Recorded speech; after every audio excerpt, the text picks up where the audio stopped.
Redefining Duke, an Xbox podcast, is brought to you by, well, you. If you want to learn how to support the show, go to patreon.com/laststandmedia.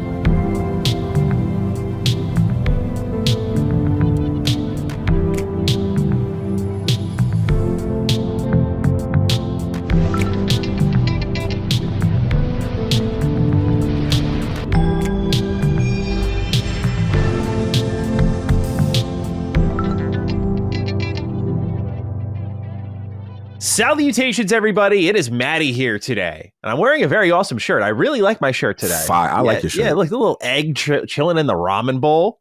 Yeah, right? Like, this is this is why I tell people, go to thrift stores. You never know what you're going to find. But nonetheless, welcome back to Defining Duke and Xbox podcast. This is episode 207, and today I am joined by the ramen slurper himself, Lord Cognito.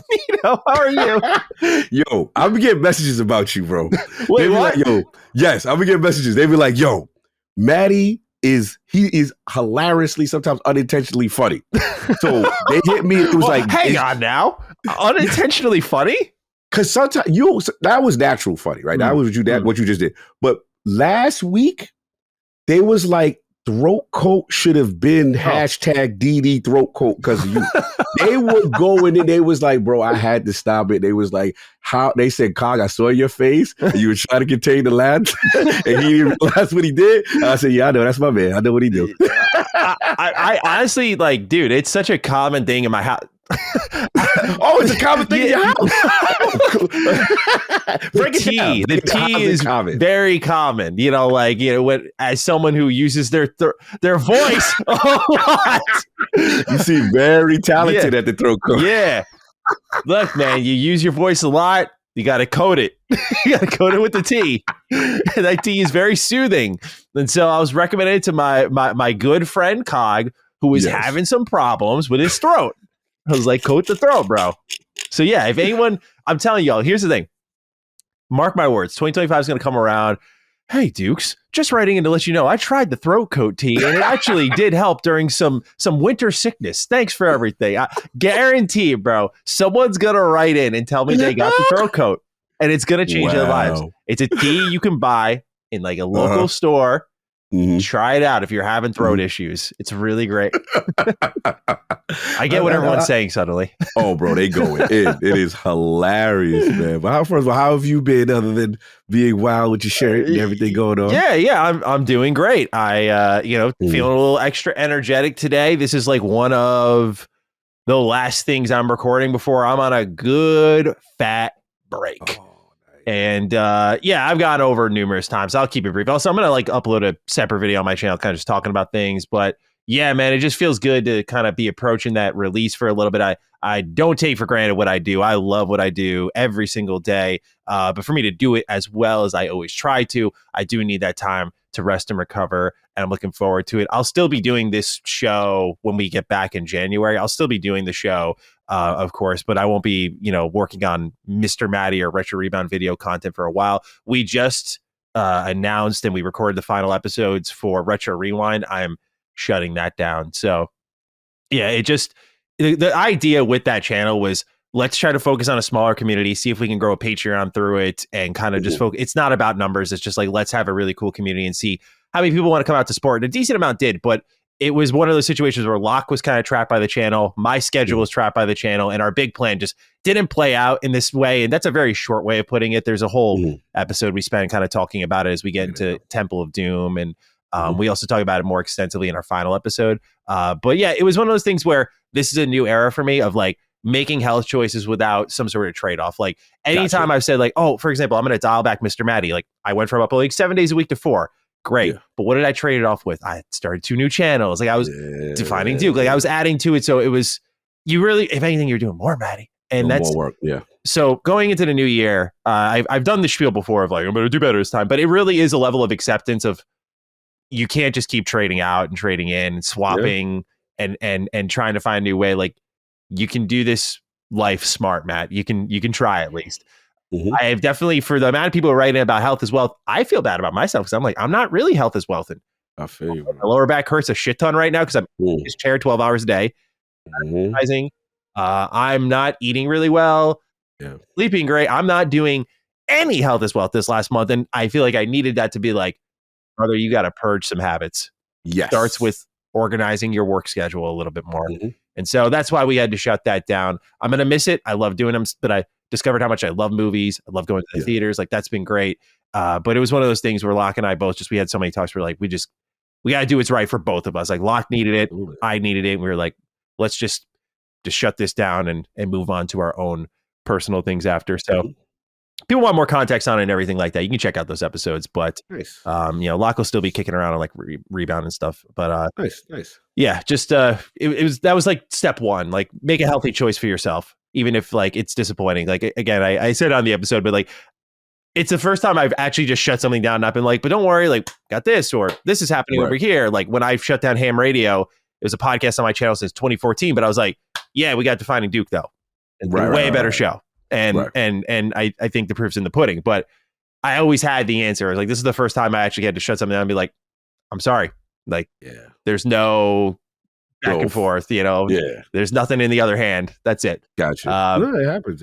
You got to do that for your mental health. And then, obviously growth and evolution of you as a creator and a channel. Oh yeah, absolutely. I hear where you're coming from with that. Yeah. So that's just where I'm at, just kind of winding down for the year. I'll have more sentimental words in a, maybe we're not in a post throat coat conversation. But I feel like I always dominate the opening of the show with my fucking sentimental rambling. So I'll save it for the end as we wrap up another fantastic year. Real quick before I kick it to you, just so everyone knows, as always, we have our holiday recordings in the can you can look forward to while we're away, a look back at Xbox's 2024, and you can also look forward to our top 5 best and worst asterisk on worst. That'll be an interesting conversation for Game Pass games in 2024. So look forward to those two, and we'll be back afterwards.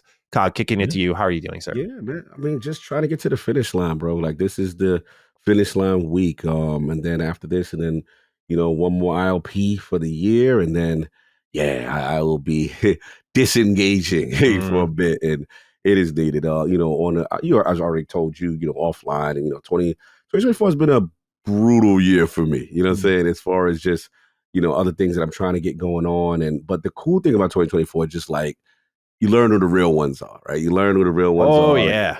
Bro. Yeah. You know what I'm saying? Like, we learn and you realize, man, a lot of people are in your corner, and never lose sight of that, even in your lowest times. And I've got some awesome messages from people. I don't want to single anybody out, but you know who you are. Many people, with the check-ins and the write-ins and, the DMs, it's just really, that kind of stuff re-energizes me. And then to your point, with that final stretch, the health as well, has been slacking. I forced myself, like, at least last week, to try to get in there at least, once or twice to the gym. That's unheard of for me. I had to try to fight so hard. It was literally every single day I had something that I could not get out that was super important that has to get done. And it's been that stretch. And then, you start to deteriorate, and you're just like, oh, I'm not eating well, I'm not sleeping well. It's just so much. So we're right towards that final stretch. And this week has been slowly the pickup on that side. But also the other thing is going to be the rest. You know what I'm saying? Just really getting the proper rest. So other than that, excited about, even though it's not all bad, it's some really cool things cooking that I'm excited about. That I'm working on as well. Yeah. So man, just want to shout out to the realm of the Dukes and everybody. The love is felt and appreciated. I hear ya, I see ya, even though I've been very disconnected for a lot of people. Don't think I don't see it. And like I said, once I get out of the recharge mode, you'll see more of me. That's where I'm at too. I feel bad. There's so many people this year I've just blatantly ignored. Like, I don't know how else to word it. Like, it's just don't have the time. It sounds stupid, and it is stupid. I agree. Like, that's why part of the reassessment is getting to the top of the year and just kind of really figuring things out in a healthy way. My brother sent me something that was really timely. He texted me. He's like, check your email, and I checked my email, and it's like he sends me this 1 word challenge. And instead of like setting a resolution, it was this idea of like defining your year by a single word. And I've been seeking that word. I think wellness is the word I'm looking at, because that stretches between mental and physical and just healthy choices. And these are things like sleeping better, just working out consistently, food. Again, I think wellness kind of starts with me shutting down Rewind, as much as I hate to say it. I'm like, like, that's a wellness choice. And like, how many things in my coming year can I funnel through that idea? So it's been on my brain a little bit. And I'll pass it on to the Dukes. Like, what's a word that defines your coming year? That. You know? I mean, for this, you talk about for the coming year or the current year? What's your question? The coming year. Coming year, like the coming year. Yeah, like that's pretty much a resolution in a word. Like, what is everything going to funnel through? You know, your decision making. When instead of holding a resolution, like I'm going to lose 50 pounds and I'm going to do this, I'm going to do that. It's like, what is going to funnel all of your decision making through? And mine's like wellness is what I've been thinking about a lot. I like that. I think that's a good one.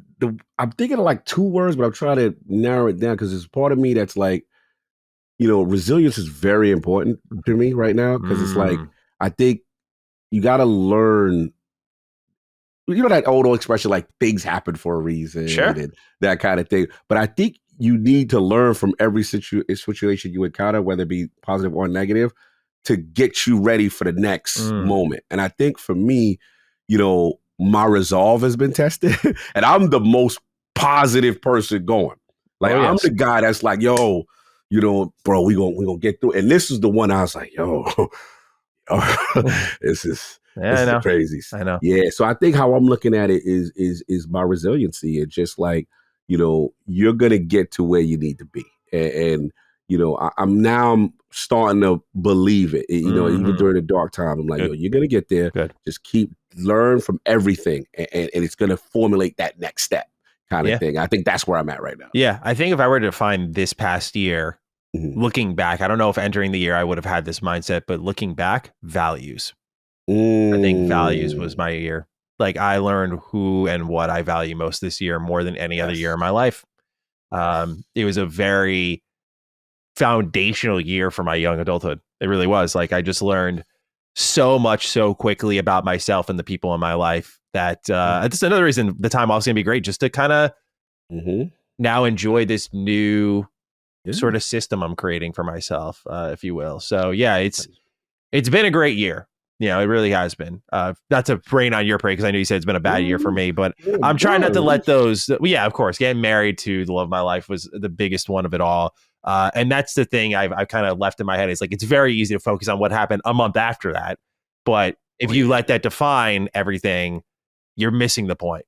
That's where I say values. It's like, what do you strongly value? Like my wife above everything, my friends above everything, my family. So yeah, man, it's been a year. It's been a year. It's easy to say, oh, it's been a shit year, but I think it's been a good year. No, yeah, definitely. I hear where you're coming from. And we're literally defining. Yes, literally. Yes, I love that, dude. Well, Cog, we have a lot of write-ins here, a lot this week. We appreciate everyone getting involved in our little show.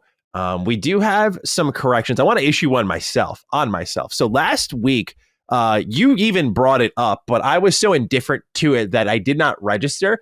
You brought up, and then the comments also wrote, that the Outer Worlds 2 was a console exclusive. So I went back and I looked at the 2021 Games Showcase, and it was revealed as that. And I apologize. I completely was like, no, it's not. Like, I was like, no, it was never going to be, but I was completely wrong. And I apologize. Yeah, that was announced as a console exclusive. So that was a pretty big change, because when you were like, you weren't surprised with the PlayStation logo, I'm like, not really.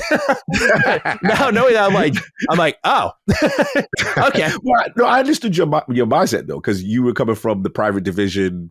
I'm assuming that's where you were coming from. Yeah, you know yeah. Like that, my head was still in the same place, and that hasn't changed. But I had my foundational information wrong. I'm like, I would have had more of a.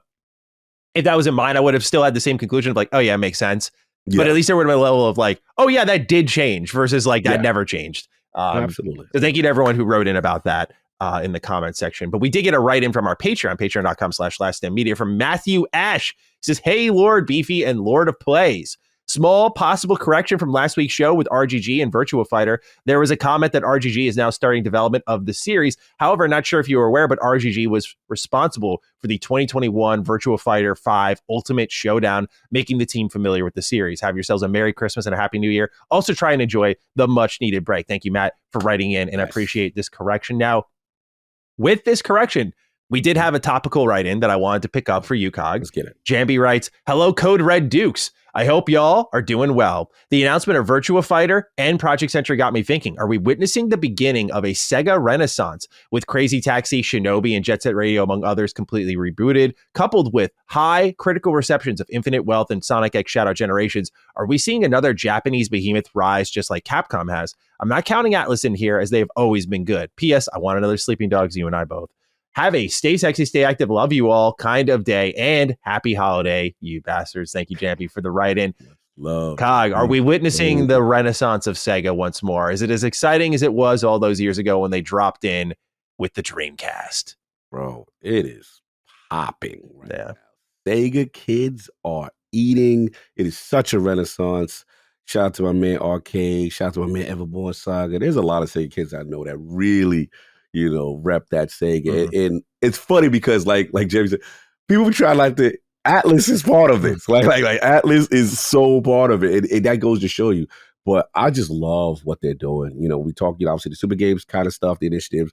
RGG is the way they are tracking right now. And I know me and you did an episode with Brad and I talked about, was it a Project Century? And I was just like, man, that's literally the game I'm the most excited for that was shown at the Game Awards. Mm-hmm. That game really was at 1914/15 Japan, brutal, had like slashing or up close combat. Looks like you could just tell it early how much quality that thing exudes already. So yeah, it is complete renaissance. Mm-hmm. And I'll talk about some other stuff later that I've been playing with in the Sega camp. And man, it's really refreshing to see how they've, let's say, come back, because they've been consistent with a few, but it feels like everything they're doing is popping now. Like they're firing on all cylinders. Mm-hmm. That's the vibe I'm getting right now. Usually you had like a pocket. It was usually like Atlas keeping them alive, and other IPs were kind of dormant and not doing anything. Now it's like, yo, Sega drop something, it's fire. Automatic, like literally that's where they are. Yeah, you see their name and it's got like an effect to it now. They're doing great, man. I think the best sign is Sonic being on track, though. Like truly, like Sega. You know how like Xbox said, like, we're not Xbox without Halo, and like when they lose Halo, they lose themselves. I feel like Sega actually has that in the truest sense of like, without Sonic, they lost themselves. Right? When Sonic was bad, Sega was bad outside of Atlas. Now they found themselves with Sonic. These last 2-3 Sonic releases have been really good, and everything else has risen alongside it. There's some connection to that bounce back of the Sonic 1 movie, and when they kind of like redid everyone, and when that got on track, Sega got on track. It was like they had to refocus on what mattered. It was like a huge wake up call to them, and they've responded strongly. They're really fun to watch. I'm very excited for their future. And that's rare that you see, especially the movie. That's actually symbolic. Like they took that feedback and edited, and then this thing now becomes a phenomenon right now to where we are now with the new one. Yeah. And that'll be in a couple of days now. Laylee's trying to tell me, I was like, you want to see Sonic 3? She runs her own business. She's very busy right now. I was like, do you want to see Sonic 3 on the 20th? She's like, maybe the following week. I was like, what? I was like, you want me to wait a week to see Sonic 3? Are you kidding me?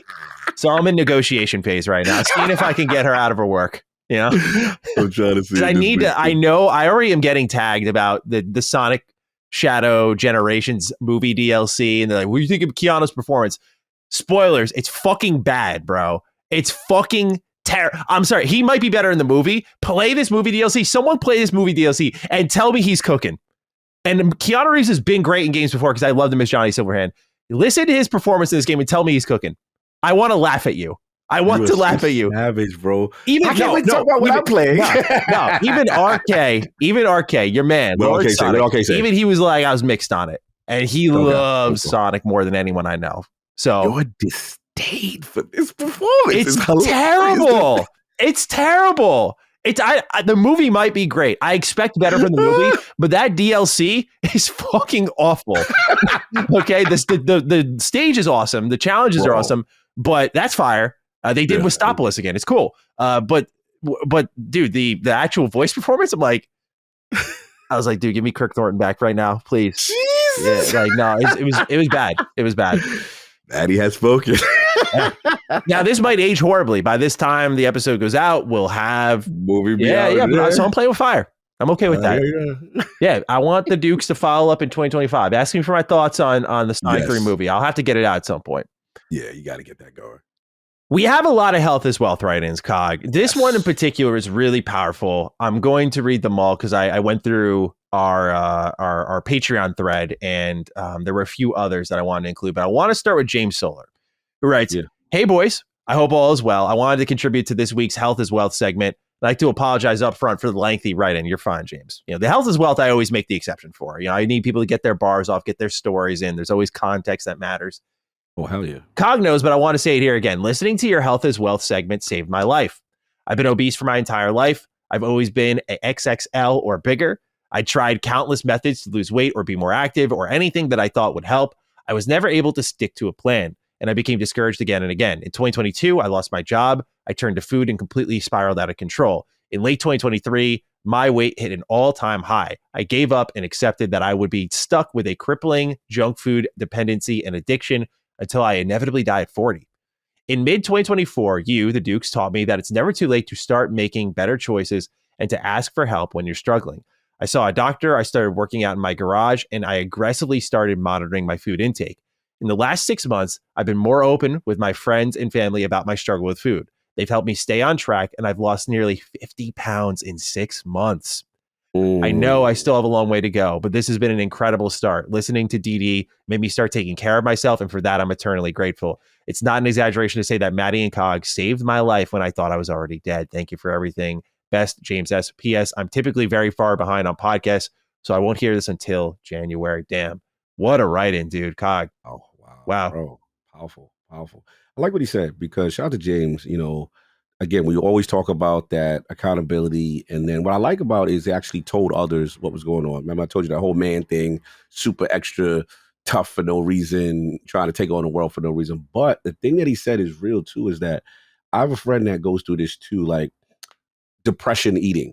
Right, which is kind of like, yo, nothing's going wrong. Everything's going, or depression drinking. You know what I'm saying? Like, it can happen. You go through it and just like, man, you know what I'm saying? And then that piles up, and then you go down. You spiral, and to see him wrecking that, bro, 50 pounds. That's amazing. Yeah, that is amazing, man. But I love the transparency. I love the honesty here. And look, man, we're just dudes that, that obviously we love gaming, but at the same time, we try to promote that health as well lifestyle as best as we can. So to see you inspired by that, James, is really humbling. And just more importantly, man, we need you around. That's what I tell people. We need you around. You got the motivation should be, you got to make it, because 2025 is going to be lit. There's so many games going on. You want to be around to play these games, man. Yeah. So that, to me, it should be the motivator, at least from a hardcore gamer perspective. But that's all it takes. You, brother. Yes, sir. Yeah. Congrats to you, James. Obviously, keep it up, man. This is an amazing story to read. And I never really think about it when I pen the show up and take your write-ins. I think Cog Health as Wealth started really with you, but I just I don't think I ever expected it to resonate this much. Like, I remember at first it really started with us talking about some of our, like, we just both had back and forth medical issues. It was like I was bad one week, then you were bad, and it just became like a segment in our show. And I love that the audience really leaned into it in a way where they're reflecting, because I feel like it's easy to just tab through. I signed up for game coverage, and you're going to get that, but I think I just have to repeat what I always say with these sort of segments, that is like, there's things more than video games. Like, video games are the most important hobby to me in my life. Like, I love them so much. But to be able to help people too, bro, is like, I remember if people go back to my channel, there are like random videos I post talking about like anxiety, depression that I would just throw out randomly. Because I thought like, hey, I have this great platform. I should try to help people. And to see it like actually connect in a way and like materialize a little bit, like, that's really validating. So we appreciate these write-ins as much as some of you appreciate the segment. It means a lot to just see that, it's having that impact, it's that people are just taking that moment to be like, am I good? No, not really. And talking about it, it's not easy. It's not easy. So kudos to those who choose to. Absolutely. Just like John Hankey. Got another one here, Cog. Hey, Dukes, I wanted to give a mental health wealth update at the year's close. In March of 2022, I ended a long-term relationship, and the agony of ending was really hard. It was probably 6 months overdue. Afterward, I really struggled to feel normal, and it was amplified by a quick turnaround relationship with someone who was emotionally unstable. I was trying to take a break, but she went after me, so I didn't take the healing time I needed. During this time, I had to listen to the Harry Potter audiobooks to fall asleep and couldn't focus. Luckily, I had the Dukes to listen to then, and it helped take my mind off of things. My main advice for my fellow listeners going through a breakup, since it happens frequently over the holidays or Valentine's Day, is to make sure you cut off contact with the person. You need to get yourself to a new normal. You can't interact with them the same way because there is usually too much emotional history, which isn't good for either of you. If you are broken up, you are broken up. Doing the on and off thing is not a mentally healthy place to be. Focus on yourself, hobbies you enjoy, and healthy habits. Touch grass. Time heals all wounds. Give yourself some grace at first, but as time passes, you'll eventually feel more and more normal. Also, what Gene Park said on Constellation about the breakup topic really stuck with me. Eventually, you will wonder why you were even upset. I recently moved on and found some pictures of my ex. I could throw them away and knew I had really moved on. I am now in a healthier and happier relationship with someone I organically met from a friend group. Ending my relationship, though challenging, helps further emphasize how lucky I am with my friends, family, and the Dukes. I'm glad you're taking the R&R time you need to close out the year. You all deserve it. Time to bring on 2025. Thank you, John, for the write-in. This one strikes a chord with me, bro. I won't name a name or anything like that. Not with my story personally. This reminds me of a person very close in my life and what they went through, where they did not give themselves the healing time. It is very easy to let the emotions, and to be quite honest with our mostly male audience, apologies to our female listeners, the hormones that float around where you're like, let's try that again. Exactly. Totally get it. Totally normal. It's super easy to get sucked into all of that. Not a great choice of words, but coat. It's not great to. It's very easy to get caught up in all of that. The toughest thing to do is the right thing to do, though, as John beautifully laid it out. Man, you gotta take that time to heal. This individual in my life has not stood on their own 2 feet because they're always depending on a relationship to pick them up, and they're later in their life. And so to see them now in this stage of their life go through the healing process is kind of back to our last writing from James of like, it's never too late to start these sorts of things, where he is learning to be like independent, focus on his career. And the best thing you can do for those of you who are going through that breakup, the best thing you can do for your future partner is to give them the best version of yourself. Right. We're all understanding people.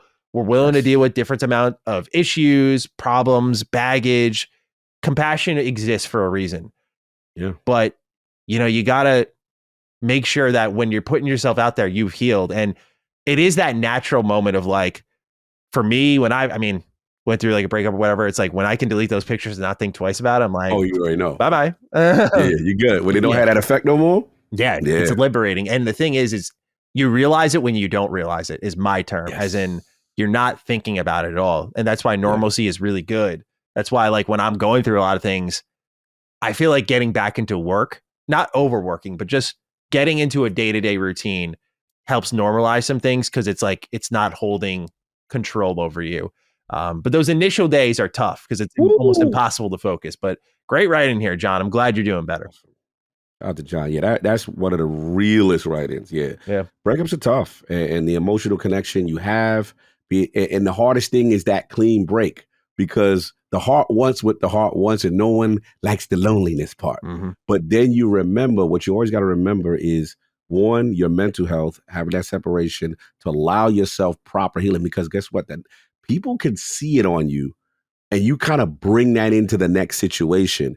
And that's something you don't want to do. You know what I'm saying? Like, people feel like, yo, still going through something. You know what I mean? I don't think you're necessarily right. And that could actually sabotage a potential future situation where the natural inclination is to instantly, I have to bounce back. You've got to give yourself a clean break. And I like what that means, really separating. So yeah, great advice there. Take your time. And like you said, man, be the better version of you. This is building yourself up for the next person, the next situation, and you learn from it. You learn more about yourself, like what. Sometimes you could take a good thing from a bad situation. Look, I was a good boyfriend / girlfriend, or I was proud of myself that I put myself out there, and I'm looking for. You gotta get to define what you want more in the next situation too. Yeah, and to the individual I was speaking about earlier, like you sometimes are the problem. That's the thing people have trouble accepting. Sometimes, and this is not me speaking about you, John, but some things that I've noticed people in my life have had trouble accepting is like, you were actually the problem with that relationship, and you have to work on something so that your next relationship doesn't go up in flames like the last one. And so I remember like walking him through it. I was like, look, dude, like, yes, this individual had some problems and disrespect you in certain ways, but look at what you said.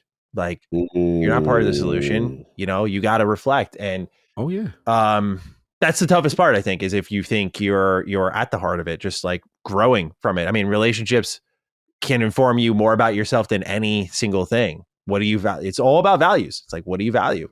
No, that's real. We all have what's most important to us. But I like what you said about sometimes we can be the problem, and that self-reflection. Okay, what did I learn from this? What could I have done better? Oh, yeah, it's right here. And these were some signs that, you know, you can work on and you improve. That's a great point, actually. Yeah, like I needed, I'll be transparent. I needed someone patient in my relationship life because I was so used. I went through after college, like a massive like dating spree and just things were like, not really into it or this isn't really working out. And so I was so used to everything just falling through with like the first sign of trouble. That with Laylee, if there was like a first sign of trouble, I was like, all right, it's over. And she was like, no, like we can work through this. I was like, holy fuck. I was like, I gotta fucking marry her. I was like, we can talk.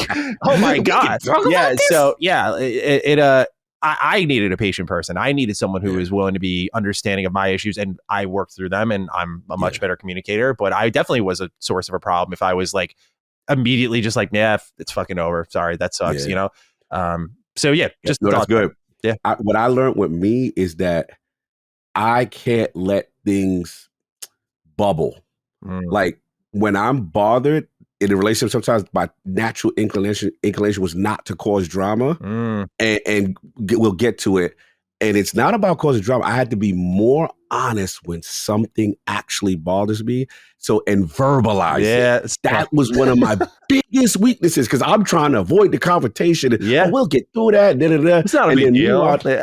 This thing is building and building and building. And then what ends up happening is later down the road, I have an explosion. Because I should have nipped that thing in the bud when I was like, gosh, I really didn't like that. I should have said that and been honest about that, you know, and that kind of thing can avoid problems. Yeah. Well said, dude. Well said. So thank you for writing in, John. One more health is wealth writing, Cog. Let's go. This goes to Garrett Galt. Sup, Dukes. Health is wealth update here in January 2023. I was pushing 370 pounds and I was miserable. I've struggled with food addiction, binge eating, and yo-yo dieting since I was a teenager. I'm now 32. I was tired, hopeless, and in need of a massive change. After a year of calorie counting while on GLP-1 medication, I was down 75 pounds, but hadn't began my fitness journey in the gym yet. I started slow at the beginning of 2024 and have gradually progressed to 5 times per week strength training and cardio regimen. And I've even tried CrossFit a couple of times without injuring myself somehow. I love that. As of last week, I'm down a total of 110 pounds since I started 2 years ago. My fat mass is down 20% and my muscle mass is up to 19%, at least according to my Withings digital scale. I generally feel happier than I have in a long time and I'm significantly less anxious. I've also been off the GLP-1 meds for a couple of months now, as I'm feeling like mentally I'm finally in a place where I can face those food cravings and negative self-talk head on my own. Thank you to both of you for constantly serving as a light at the end of my fitness tunnel, providing inspiration and or catharsis on a weekly basis to help keep me stepping. I still have 50 pounds or so I want to drop, but I now know getting there is a matter of when, not if, which I've never felt before on other attempts at getting in shape. I ran out of turmeric and now the thumb ligaments are acting up on the sticks kind of day. Hey, we got that turmeric. We love that, Garrett. We do. It's the source of your some turmeric. Yeah, there it is. All right. Lot of great success stories here in weight loss this week, man. Love to hear it. Brother. Love it. Absolutely love it. Yeah, just congrats to you, Garrett. 100? I mean, dude, Gary on 100? Yeah, 110 in 2 years. Bro. This man's jacked too. It's crazy. Man's a whole nother person right now. I'm gotta he on it right now. Salute to him, man. He got me inspired right now. I can't wait till this week, man. At the end of this week, I get back on point again, man. I'm ready. I'm excited. I got my target date. Yeah. I'm keeping my like goals realistic, and it's like I need to just move every day, right? Like that's the main thing. Movement every day. Like that's why my lower back's hurting, bro. I've just been sitting on my ass, my tailbone's like, please, bro. Like just get up and move this thing. Same thing. I was like on conference calls and I went to like go to the bedroom or something. It was like, great, you moved today. Yeah. You know, you get the smartwatch notification. Yeah. I knew I had a bad day one day when it did that. I was like, Yeah. damn, I was inactive. You just that hit long. 1,000 steps. I'm like, bro, that's bad. Yeah. Yeah, so bad. So thank you for everyone with your health as wealth write-ins. Cog, let's talk a little bit about games. Yeah. Mr. Jim Bob writes in, hey, Dukes, less a criticism, more an observation. Last week, Cog was pretty heavily critical of Naughty Dog just doing the same thing over and over and being relieved that they're finally doing something new with Intergalactic. Maybe this was touched on a long time ago, but I struggle to conflate how we don't have the same issues with 343, Coalition, and Playground up until recently. Halo has had consecutive flounders to the point where we're expecting a reboot. Gears is struggling, so it's going back to square one with E-Day. Wouldn't you also prefer new IP from these studios too? Coalition and 343 have done nothing but Gears and Halo respectively, a single IP in their existence. To be clear, I agree that Naughty Dog moving on from The Last of Us for the time being is the correct choice, but just wanted your thoughts on why this is seemingly not a sentiment held for other studios who have done far less, if any, stuff in decades. Thanks as always for the excellent content, and have a Satya can try to redefine what an Xbox fan is all he wants, but I ain't budging. Kind of day. We'll talk about that later, won't we, Jim Bob? All right, Cog, wanted to open up the stage for you to put the shield up, defend yourself. Shout out to Jim. No, me and Jim Bob are really in the same pocket where there's nothing really for us to fight about. And I guess in defense of the Dukes, I think we've both been clear to say, hey, man, we want 343 doing other things. I think we've had Chris Reagan on one of the talks about, hey, like a third person Halo or another character Halo in the universe and stuff like that. You've even said like, hey, how about you take a break from Halo altogether? Go away. I wanted them on a new IP personally. Yeah, I didn't want them on Halo. But so we've been on it with 343. They changed their whole name now. They're going to only make Halo. They're only going to make Halo now. They're like, we Halo Studios. Yeah. We don't care what you say. Yeah. But we have suggested, right? We did suggest it. And then Coalition, oh man, huge. I agree with that, because my thing was, to me, Coalition, until recently, they've been threatened as the graphical champion. Mm-hmm. Oh man, shout out to Ninja Theory, shout out to Machine Games, a couple people coming, shout out to Playground coming. As far as the graphical champ, but I will give them, they are the defending champ, right? But recently they are under threat. But all I'm saying in jokes to them is like, I would have loved, remember when we got the Unreal demo with Matrix? I heard they had something to do with that. Yeah. And then you're like, okay, Gears emerged, which we love, but there's also part of me like, man, what would the Coalition be with a new IP? Well, how would that look? Remember, they were working on something new and it got canceled. That's the other thing. Yeah. So that was, I remember we were disappointed about that. So it's, I think to Jim Bob's point, what he's saying is fair, but it was also what he may have missed was kind of the like acceptance of like, they're not doing anything else, because we've seen the kind of beginning, middle, and end of all of this now. Yeah, again, that's all we're saying, G-Bot. And Playground, you already used the example. So, yeah, that's what it is. And then as far as, Naughty Dogs, we in agreement there. Like I said, I love what I saw in Intergalactic. I was like, okay. And actually, my comment was really not more on attack on Naughty Dog. It was just more on like, hey, I like Sony in this bag. Like, just, new IP, bro. Yes. Like, I like that. Yeah, they did a crossover with Helldivers 2 and Killzone 2. And I was just like, this is awesome. Like, I want more of this kind of old school Sony. I hate that I have to say Killzone 2 is old school Sony. Old school Sony. That literally shows, I think, the radical departure from where they're at now, despite how much money they're making. Hey, speaking of which, Ben writes in, not our Ben, but a different Ben, I presume. What's good, Duke dudes? Just want to give you all a quick opportunity to set the record straight for the conspiracy theorists in the comments of last week's episode. They think you purposely avoided talking about Helldivers 2. Enlighten them. Much love. Yeah, okay, yeah. I'll start this off because I saw in the Patreon comment, someone was like, why are you guys ignoring Helldivers 2? And I did see a route, if I really wanted to be an asshole, where I could be like, well, we were talking first party. And Arrowhead is not first party. But I was like, I'll be real. I was like, I completely forgot to mention Helldivers 2. I was like, yeah, Helldivers 2 is pretty bomb at the top of the year. Again, I don't want to run down the same talking points I've done a million times. I just want to acknowledge that, unfortunately, our conspiracy theory to take down PlayStation an extra notch, it failed last week. You caught us. I'm really ashamed of myself. Come outside, man. Yeah. Come out. Really ashamed. I thought if I excluded that game, I thought that was it for them. Like, I thought I'd finally take them out. Xbox would have all the exclusives, and I I think we were close. I do think They we were got close. us, bro. They got us, So bro. we're going to go back to the drawing board. We're going to figure something out on how we can take this company down a notch because God, did they need it. God, did they need it. And I've taken matters into my own hands and none of you are going to stop me. So yeah, man. Helldivers 2. It exists, I guess. Yeah, he said, I guess. Shout out to man. Shout out to dude. Like it was funny. I did see that. And again, good wherewithal, for what I consider Sony's great ability to pick something, that from an IP that they saw with them. Obviously, the first Helldivers, they helped them out, and as far as I know, Arrowhead is not a part of the family, but I'm not going to get into the nitpicks. Fair enough. Yeah. I'll just leave it. If you guys feel that way and that's what it is, I was just looking at it from a complete first party. Hey, is this part of the PlayStation Studios family per se? But no one's taken away from the greatness that is Helldivers is a great game. Yeah. Let's be clear. So great that you'll get to buy it again in 2 years, actually, when they remaster it. So. I'm sorry. I don't want to piss them off. It's our last episode of the year. I'm just having fun. We don't need to debate. If y'all think PlayStation had a great year, I'm not here to take that away from you. Exactly. Don't let anyone steal your joy. If you're enjoying your platform, don't let anyone steal it. All right. Well, let's look ahead. Dylan writes in, hey, fellas, with 2024 quickly coming to an end, I would like to look up to early 2025 with a quick question. When do you guys think the developer direct will drop? And what games do you think will be showcased? Thanks for another great year of Xbox coverage and have yourselves an A1 day. Thank you for writing in, Dylan. What are we thinking? Same time as usual? Mid-January? Yeah. Mid-Jan, baby. Come right there in Jan. And you got, obviously, we know, Valve's got the release of Feb for right now, as it states. So, like, you think that's bull. That's got to be one of them. Mm-hmm. Got to figure South to Midnight.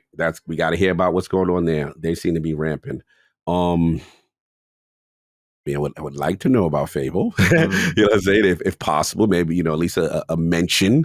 Doom, the Dark Ages, right? They got a lot. And then the new addition to 2025, which is, this stacked lineup of Outer Worlds 2. So those should be there at minimum. If they want to throw anything else in, to me, it's just like overkill at that point. But they've got a lot to talk about. Yeah, it's going to be an interesting one because they always sneak in a bonus game. They always do sneak in one.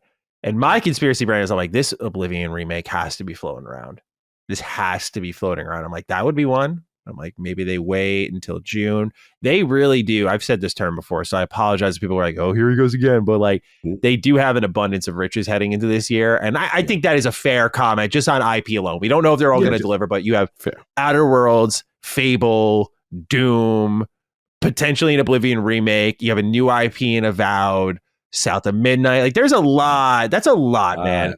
Like, again, I wonder if they're going to deploy the Avowed tactic of like, we're going to delay this so you have more time with your favorite games, even though this clearly isn't ready yet. I wonder if they're going to do that because especially now that Outer Worlds 2 is a 2025 title, I think everyone's thought process is like, well, it has to be at the end of the year, so at least Avowed can breathe. I'm like, this could come out in the summer. It really could. They started development of it at 2019, like the end of Outer Worlds 1 began Outer Worlds 2.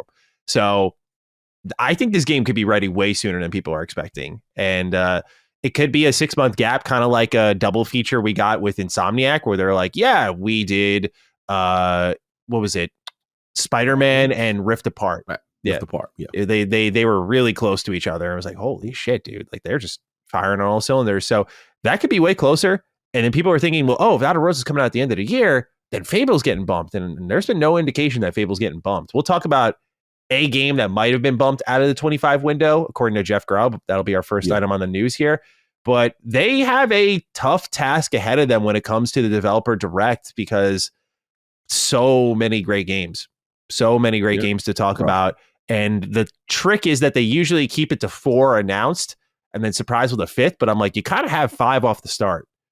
Kind of do.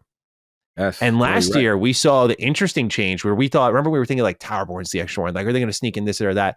It was Square Enix with a third-party game. So that door is open now. So it could surely be anyone. There's a sense of unpredictability with this show. It's very interesting.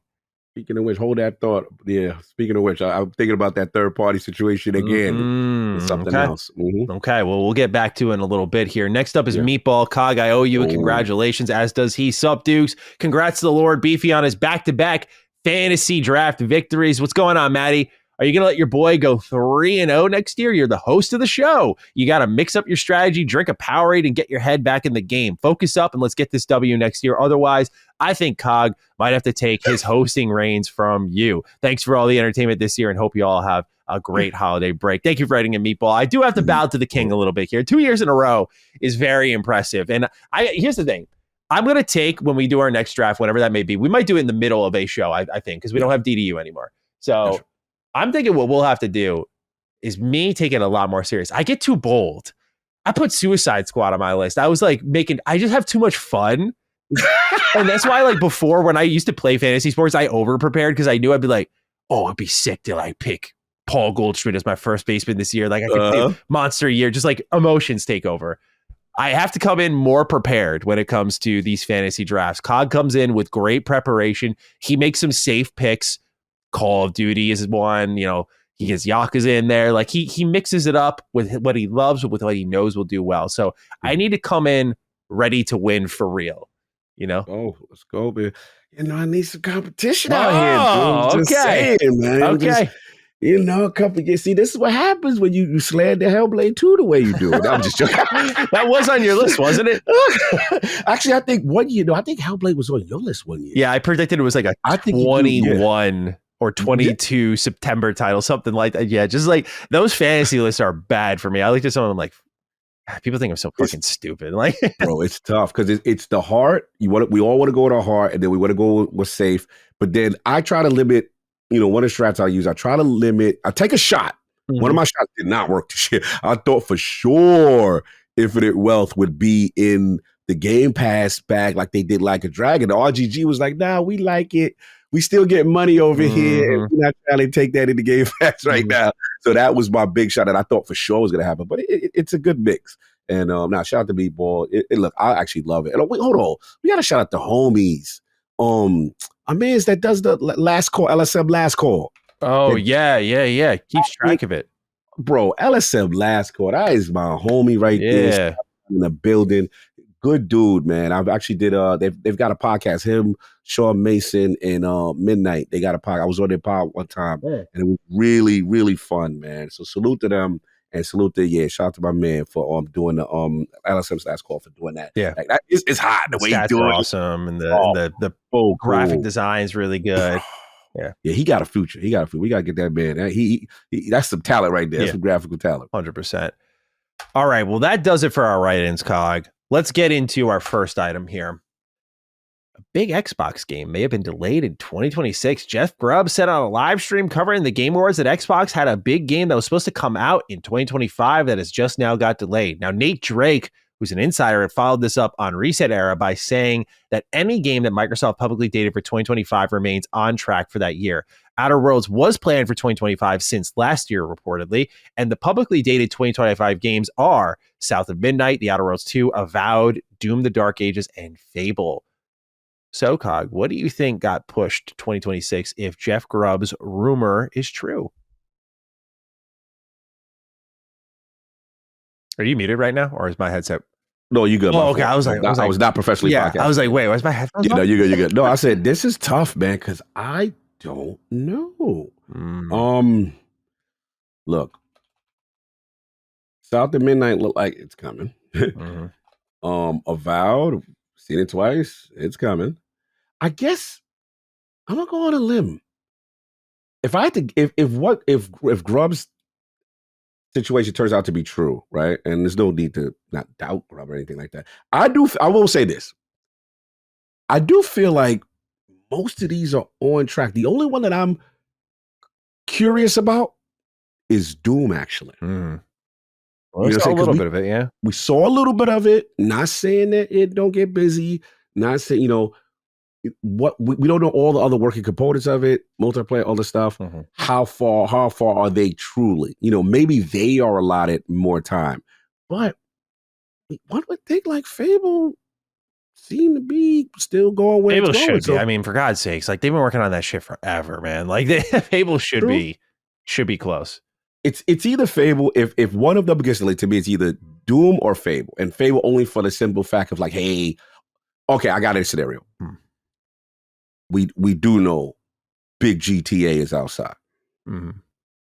And we do know GTA tends to come out in two components. They'll drop the main joint, and then maybe a couple weeks later, you get the multiplayer. You've got to stay away from that Megaton bomb. So many publishers are going to. No one's going near it, yeah. So I think a lot of it is a holding pattern.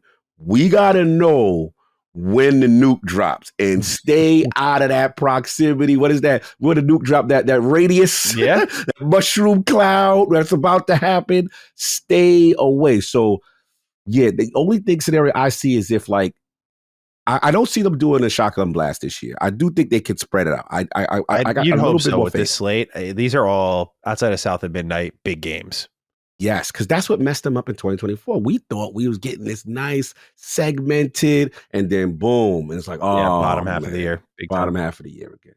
So yeah, gun in my head. Well, Nate Drake says that anything that was publicly dated remains on track. So everything that's laid out in that list should be safe if we were to believe him. So Nate is conflicted with Jeff is saying. No, Jeff is just saying, Jeff didn't name really anything. And then Nate just kind of firmed that up by saying something did get delayed, but it's nothing that was publicly announced for 2025, meaning that it was internally dated from my understanding. So I'm thinking Perfect Dark. I feel like that's the obvious one. Like that feels perfect. Yeah. Everybody was I wasn't expecting that. I wasn't expecting Clockwork just yet. I look at that as the 2026 lineup. You know what I'm saying? Clockwork's Clockwork might be it, because that looked really good. That was pre-alpha when we saw it. Yeah. And it's been a little bit where I could see them being like, maybe we could hit next year. Yeah. Yeah, I like that one a little bit more. I feel like Perfect Dark still is like a ways away. Or State of Decay 3. Clockwork or State of Decay. Maybe they would try to feel ambitious. Hey guys, maybe we're ready to go, and we need a little bit more time, bro. Yeah. Just say. So I don't know. They've got a lot. But so to your point, I just want to be clear on the rumors because I did not see these. Nate is saying that all these remain on track so far as of right now. Yeah, he says that any game publicly dated for 2025 remains on track for that year. So that is South of Midnight, Outer Worlds 2, Avowed, Doom, The Dark Ages, and Fable. Those are all 2025 dated games. So yeah, if what he says is true, then they should all be on track. That means it's something that we don't even know about. Yeah. That like everything there is more than enough if it's spread out, especially. So yeah, I feel like it's got to be. I think Clockwork would be my pick, because again, I think Perfect Dark's still a ways out. Like that has to at least be 26. Yeah. That's fair. All right, next up here is Call of Duty coming to Game Pass soon. Call of Duty Ghosts, Advanced Warfare, Black Ops 3, and World War II are on the PC, Xbox app / Microsoft Store, now leading to some speculating that a Game Pass drop is inbound. Now, Pure Xbox points out that Spyro came to the Microsoft Store in April, only to hit Game Pass in November. Meanwhile, Tony Hawk Pro Skater 1 and 2 just arrived on PC in June, but still hasn't hit Game Pass yet. So what's your assessment, Cog? You think a big COD drop is happening soon? Like, would there be any sort of good timing for a bunch of Call of Duties to get added to the service, or no? Yeah, I mean, it makes sense. It's just that it's taking. I know a lot of people are like, yo, what is going on? It is, from what I hear internally, it is taking much. This integration is much longer than people thought. There are a lot of things on the back end that people have no idea that it really encompasses part of an integration of a third-party publisher. And a lot of it is also security stuff as well. So, yeah, I wouldn't be surprised. I don't think it would be any rhyme or reason as far as that. The only thing I would say, I would, as far as the hierarchy of the ABK stuff, I would definitely say, obviously, the Call of Duty stuff will go higher, and then hopefully after that we get a Transformers or Spider-Man stuff. But I think this makes sense, and I think it's something that they're still working on. So it's just much longer than I thought. I had no idea. Like, bro, this is a lot of work for them. Yeah. I agree. So I'm not itching for. I still got to play the newest Call of Duties we talked about in one of our episodes. So I still got to get to that before I dive into anything old. But something's percolating. They're finally getting things over. Bubbling. Yeah, Call of Duty, something bubbling. All right, next up here, according to outlet Just Play It, Sony is planning on bringing LEGO Horizon Adventures to Xbox consoles soon. It is claimed that it will happen during the first months of 2025.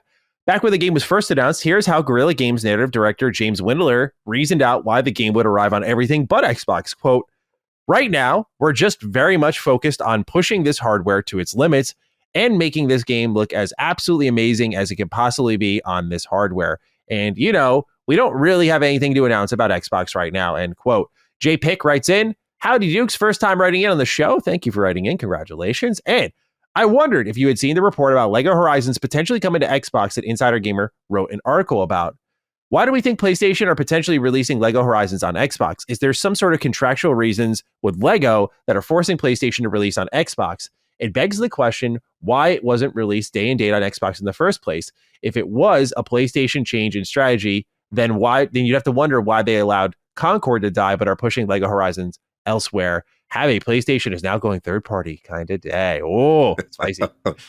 Don't let the comment boys hear you. Thank you for writing in, JPIC. Cock, what's your thoughts on this here with LEGO Horizon Adventures? Because I feel like PlayStation, when it comes to the true case-by-case basis here, I do think it's a level of, can this succeed without Xbox, right? Because reality is, some people are claiming that LEGO Horizons maybe flopped as bad as Concord. Like, I mean, its player count on Steam is horrible, but I don't know if the target audience is really, you know, over on PC. But still, for a LEGO game to do as bad as this did, I feel like it is a bit of a, like, can we get any level of sales on it? But I feel like PlayStation's first step, I mean, they let it go to Nintendo day and date, so they were okay with that, but they didn't want it to come to Xbox until they possibly needed Xbox. So maybe that's the second win they're looking for. What are your thoughts on what they got here?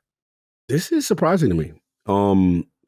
Look, when we saw, I talked to Colin and we talked about, just the verbiage and the existence of PlayStation Publishing LLC and seeing that on the Nintendo Direct. And I'm like, whoa, that's different. I didn't take that lightly. And Nintendo, obviously we understand the target demographic.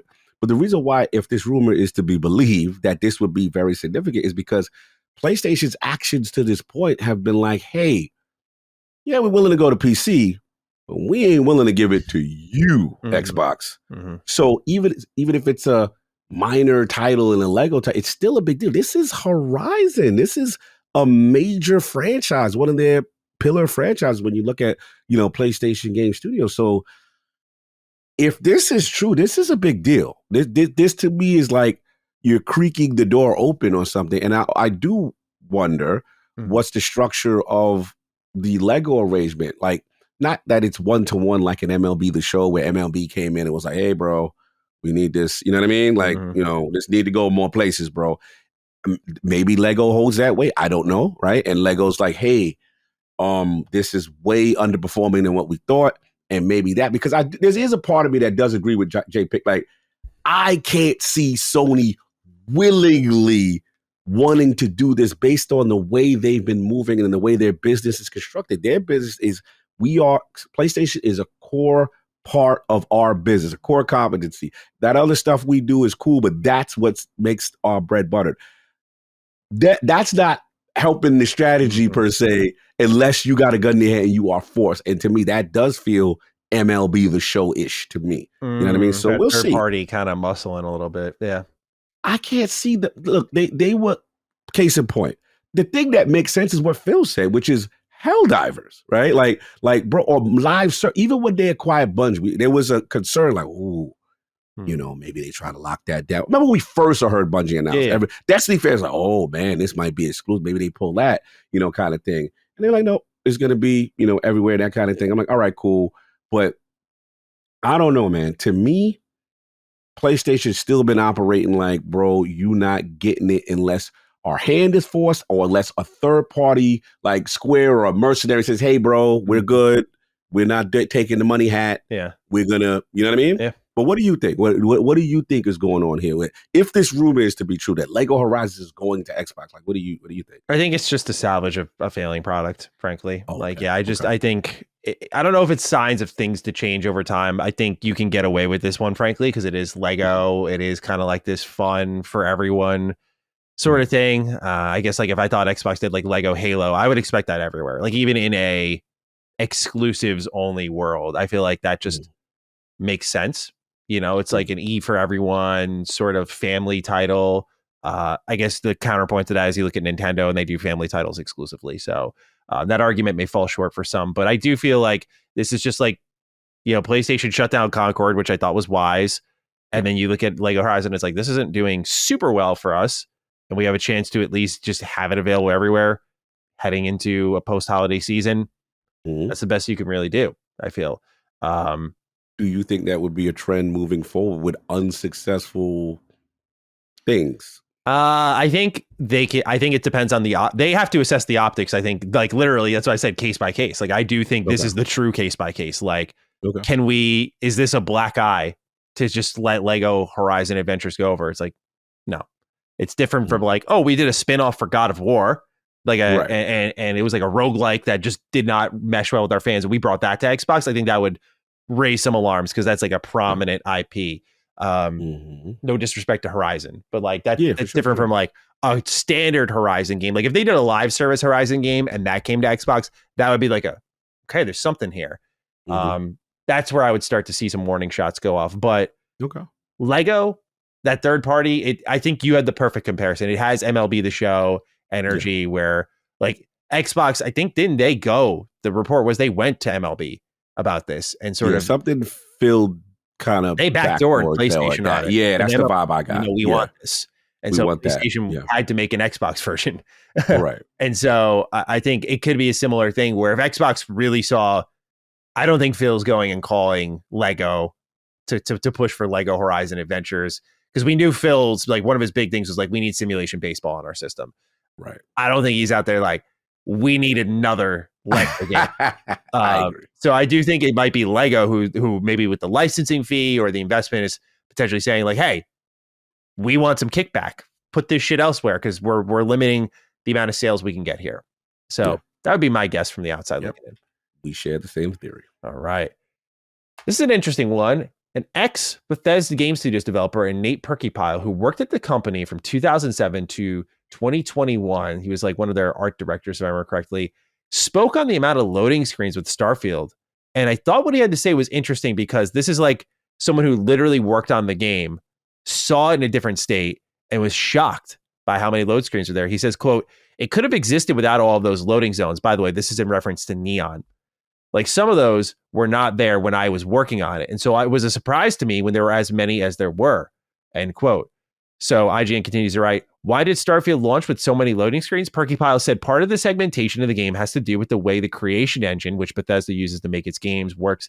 And all of that has to do with performance. Quote, a lot of it is gating stuff off for performance in Neon, end quote, Purkeypile confirmed.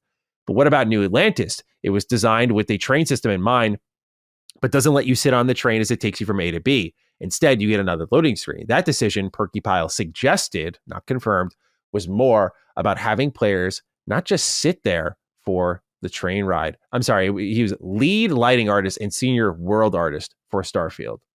He left 2 years before the game had launched. Gotcha. So I just thought this was interesting to get someone who actually worked on the game. Like I've seen YouTubers in the past run away with like, forgetting the gentleman's name. He left Bethesda after Skyrim and like hasn't been a developer since then, but he was like one of the top guys when Skyrim was like popping off, right? And he guesses around on a lot of things surrounding Bethesda, and they're, don't get me wrong, informed guesses. Like the guy fucking worked there for a long time, but a lot of people lean in his words about like what he said about Starfield and like its load screens and what the problem was versus someone who actually worked on it, which I think does carry a lot more weight. So I just thought what he had to say here was about what we assumed, but still good to get that confirmation that like, hey, this was engine related.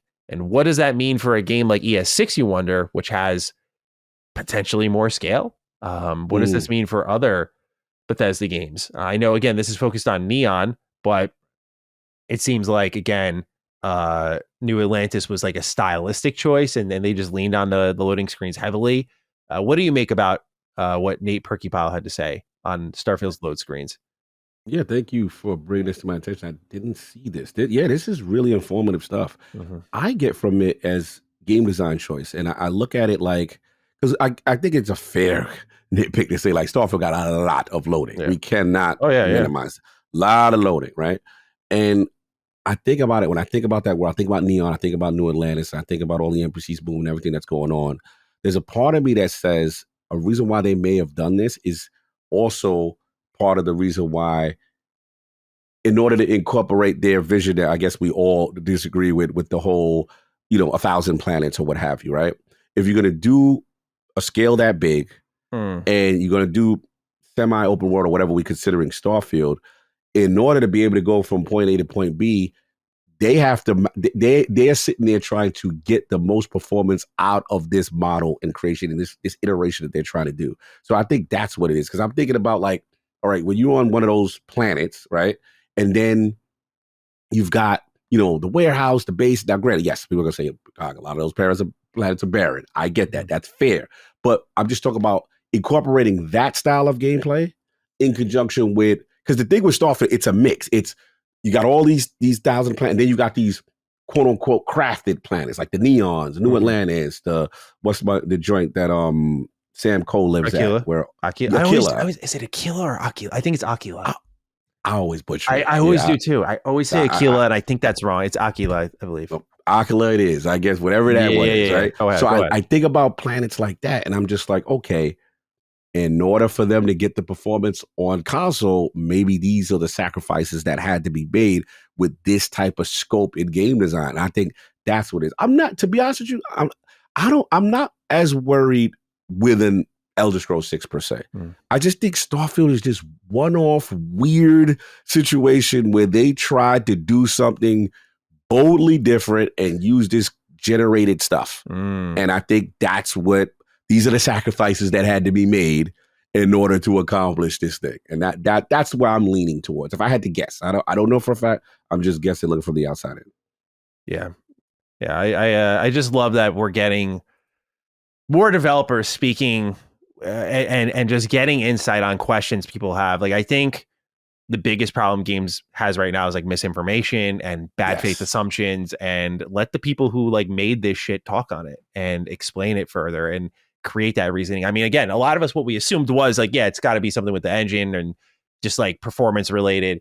So to have that firmed up by someone who's like, yeah, I did the lighting and the world art for it, like that helps the conversation. Okay. Now we can look at that, lean into, be like, how do you avoid that? What does that do for your future games, et cetera, et cetera. So love to see that sort of thing. Shout out to Nate Purkeypile. Good dude. Shout out to Nate. All right, next up here, Zenimax Online Studio workers have unionized. Lord Cognito, your thoughts? Yeah, love it. Hey, I want to see protections for our stars, our superstars. Yeah. And developers are that. I do not want an industry where people are leaving in mass exodus. They are not protected and say, you know what, screw this industry. I'm going to another industry. And now we've lost the next, God Howard. We've lost the next, Druckmann or Kojima. Like, that's the thing that worries me the most, that once talent leaves, they don't come back to the industry. And so this is good, and I hope, like I said, this goes in the right direction for more studios, and I hope this works out. I agree. Good to see Microsoft has recognized it, so there you have it. Next up, though, is a quick story. We got this one here, which I think you'll find very exciting. Capcom is going back to some dormant IP. In a statement on its company's investor relations site following the announcement of Onimusha and Okami, here's what they had to say, quote, "In addition to regularly releasing major new titles each year, Capcom is focusing on reactivating dormant IPs that haven't had a new title launch recently. The company is working to further enhance corporate value by leveraging its rich library of content, which includes reviving past IPs like the 2 titles announced above, in order to continuously produce highly efficient, high-quality titles," end quote. Now, Hideki Kamiya had commented on the matter and had said that if he kept working at Platinum Games, he would have like died as a creative. Like, it was very strongly worded. And so he founded his new studio in Clovers, began working with Capcom, and speaks very highly of his work with them thus far, comparatively speaking. He said, "Due to various reasons, I left a large group and became independent. And for a while, I searched for a place where I could work on game development in accordance with my creative beliefs. Emphasis there. Thanks to the support of encouraging friends who share the same beliefs, I was able to find a place where I could be proud to create a game that I could share with everyone. We may be small in size, but our souls are big and powerful. As a game studio, we will continue to work with the same convictions we had when I first entered the games industry to bring happiness to your gaming life. And so we have Adam Razik with the write-in. Hey, Duke gentlemen, with Kamiya leaving to lead an Okami sequel, the rumored cancellation of multiple projects, and the reports of a mass exodus of talent, which I think I just recently read that the director of Astral Chain left. That man a bag. Yeah. Get that man a bag, bro. Hey, someone free that damn IP. Yeah, so free that thing from the Switch, for God's sakes, man. How is that still there? Like, come on. What do you think Platinum's chances of surviving are? Have a Please Don't Block Me, Kamiya-san kind of winter holiday. Adam, thank you for the write-in. So yeah, Capcom going back, very exciting, but Kamiya with very, very strong words about his time as it concluded at Platinum Games. And I feel like the clock is a ticking, dude. That thing is cooking, man. I want to know if I'm being messy. Like, I want to know if it's like beef between him and Adaba. Like, what happened, bro? Like this, it's like he took his bag and everybody else ran. Everyone's like, "Yep, we going too." Like, so it almost felt like a civil war. One person is just completely winning. I have a theory. A lot of it really happened with a post Babylon Fall world. For those who don't remember, because that game literally came and went. Yes. They get lived on shelves for a year. Babylon's Fall was Platinum Games' attempt at live service, and the game was awful. It's really bad. And so it quickly disappeared, and we haven't really heard mum from them since. In fact, the main thing we covered here is Platinum Games begging to be bought by someone, particularly Xbox. Forgot about that. Yes. Particularly Xbox, dude. They were gold digging Xbox something fierce for a good year. I forgot about that. Because we would get write-ins like, should Xbox do it? And we were both like, no. You kidding me? Like, who the fuck do they have right now? They're literally a dying company. They've lost all talent that's made them. We got Bayonetta 3. That was apparently pretty good. I refuse to play that until it's on the Switch too. But Bayonetta 3, they're definitely floating on by, and I think they're in for a serious transformation. My assumption is that they're like in that position a lot of other developers are in, like, hey, we need the good live service cash to fuel the crazy action titles we get, because they're getting more expensive and people aren't buying them as much. And so I can imagine Kamiya had probably strong words about that based on his behavior on Twitter, and moved on and said, I'm going to go work on Okami instead. And that's a pretty sweet deal to go to leave the company you worked at for so long, to get in bed with Capcom and to make a sequel to a cult classic. What an honor. What an honor. And then even it's full circle, because the original name was Clover Studio when he was there. Now it's like the Clovers. Like, he's taking the nomenclature, that whole, bro, that's he's coming full circle. I'm just so happy to see, I'll see Okami coming back, and him in his creative bag, regardless to what. He's a brilliant mind. Yeah, he could be a little abrasive sometimes on Twitter and stuff, but as far as, we can't take away his legend and his legacy of what he's created and what he's been a part of. So yeah, we'll see what happens. I'm on a Naba watch right now. I want to know when he gonna come out with the public statement, because he quiet right now, and this I hate to see mom and dad break up like this, but damn, what's going on, Naba? Talk to me, man. It's looking spooky at Platinum right now. Yeah, I agree. I don't want to see them go, man. I really don't. I love their games. I mean, Platinum Games delivered my game of the year in 2019. We talk a lot about Astral Chain because no one else does. Exactly. Like, that is literally Platinum's best game as far as I'm concerned. I know it goes to like Nier Automata by like its story, but if you're talking about like gameplay, story, world, music, mechanics, nothing is like Astral Chain, dude. It is so good. It's amazing to me that game like does not have like a fervent vocal community like so many other cult classics do. I'm like, dude, that is the Platinum game that I go back to and fire up still. You know what's funny? I don't own it physically. Really? Yeah, I know. I got it downloaded, and I just have never, anytime because you know what happens? I get cheap when I see it. Anytime I see it, it's always at full price. And I'm like, one day you'll be on sale. One day. And it's never, ever on sale. Never been on sale, ever. Yeah. So ever. I remember seeing it at the Nintendo Direct for the first time. I was so excited about that game. And I guess I always talk about the peanut butter, but I always forget, like, Shout out to Longnet. Shout out to Gene, my man Gene. Shout out to my man Macho. That I was probably one of the other interviews I'm most proud of. Interviewing Kamiya, interviewing Anaba, and getting to talk. That was during the Wonderful 101. But during the interview, and we had a translator, which was kind of fun. Well, they can understand me because I did it. They knew what I can see when people understand, but they just let the translator get his bars off because they want to make sure they verbalize what their response back.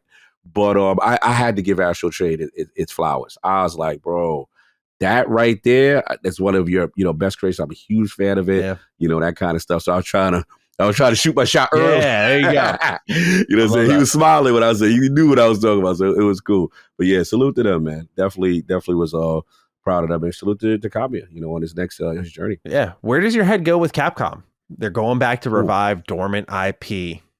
Bro. You know where my head goes, but I want to know where your goes. Oh, I see where you go. I mean, I'm good. You want Bionic? Oh, no. Mega Man. Come on. Mega. My bad. Oh, yeah, Mega. I forget you were calling the Mega Man, dude. Of course. Come on. It makes sense. You got that. I'm just so I'm not even worried about Capcom. Like, I'm so happy with what they're doing. Yeah. Everything they've touched, they've been on fire. To me, look, Sega is Sega, right? Don't get me wrong. But Capcom, they have been they're on another level. They're on another level right now. And it's like they can't miss. And they're in this perfect pocket of being able to do the big and the triple A and the rambunctious, and then still give us an Akami and still give us an Omnimusha and still give us, you know what I'm saying, all these things, or Kunitsigami, Path of the God. Like, they are just, I just love where I wish whatever that model that they're utilizing, that other people can mimic and be successful and still do the big stuff, but still do stuff that I think the industry needs. And I love the pocket they're in. So. I agree completely, dude. I love that they have their Monster Hunter Wilds, which if we saw the beta numbers, is going to do stupid well. We know Resident Evil is going to do its thing. But to know that in a Kunitsugami world where they're like, hey, this didn't do that well, that they go and do these next two, like Onimusha, and do Okami being the biggest risk, right? The biggest. They're like, we're going to do this again. The sequel to Dragon's Dogma even was a huge risk because while Dragon's Dogma, I think, could be very popular if they kind of simplified it, we'll say. I mean, they stuck very closely to the original vision of Dragon's Dogma 1, and it had 2.5 million sales in 12 days, like well-deserved. So I'm stoked for them, man. Like they're doing really well. And it's so funny to see that they are hitting everything but Mega Man right now. I know. My Blue Bomber is going to get his due. The question is how. Right now they're doing all these collections. And I mean, these collections are selling, bro. The biggest stat coming out of 2023 for me was not even like a Baldur's Gate 3 sales count. It was that Battle Network collection sold over 1 million copies. Wow.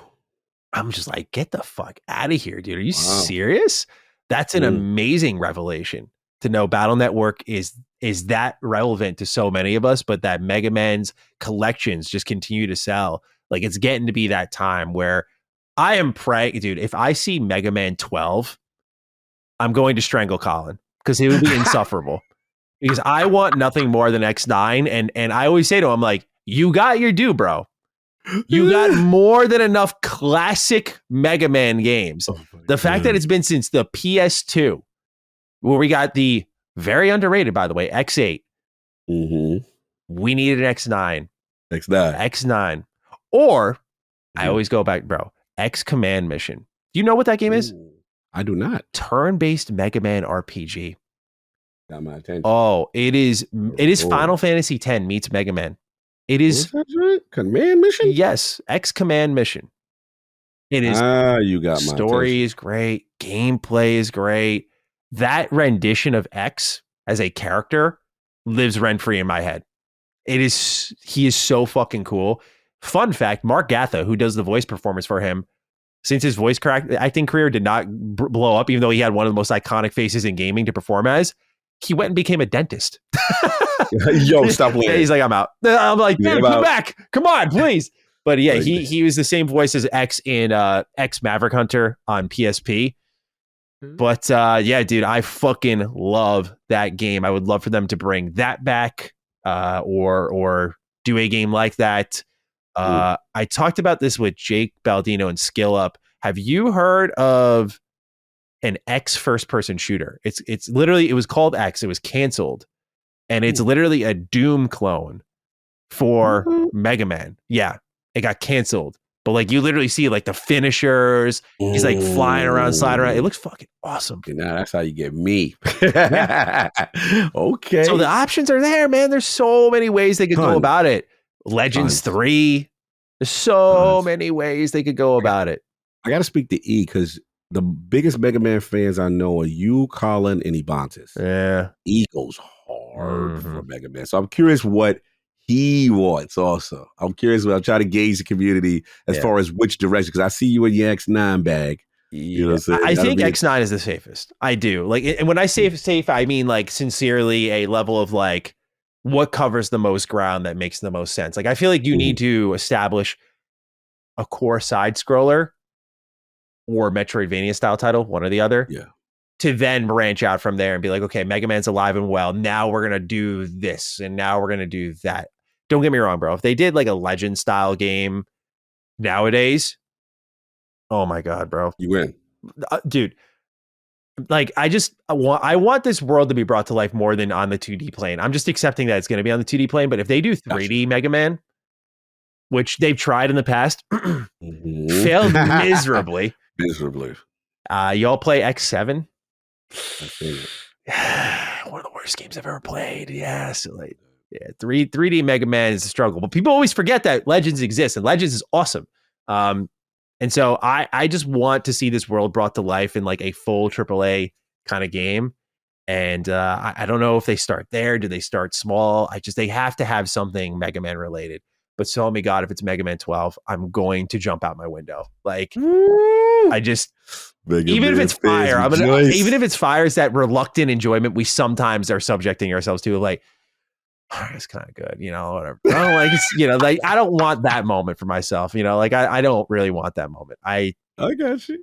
I could go on. I'll spare us the time. No, hopefully you get your X9, man. That would be dope. That would be. You've been cooking. You've been getting stuff lately. Lately, you've been getting stuff. Yeah, the collections have been great. Like they did the X collection. That was awesome.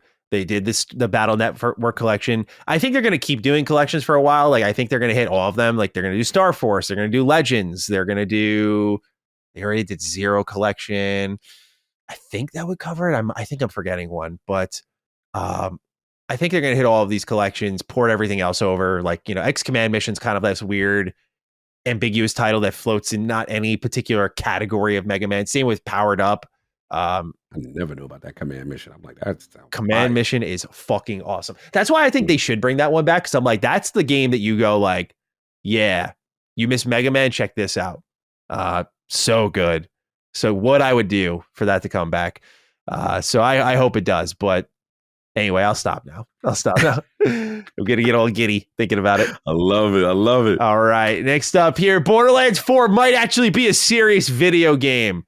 Gearbox's Sam Winkler had some thoughts on his Twitter account. Sam Winkler is the narrative director for Borderlands 4. He also previously worked on Tiny Tina's Wonderlands and Borderlands 3.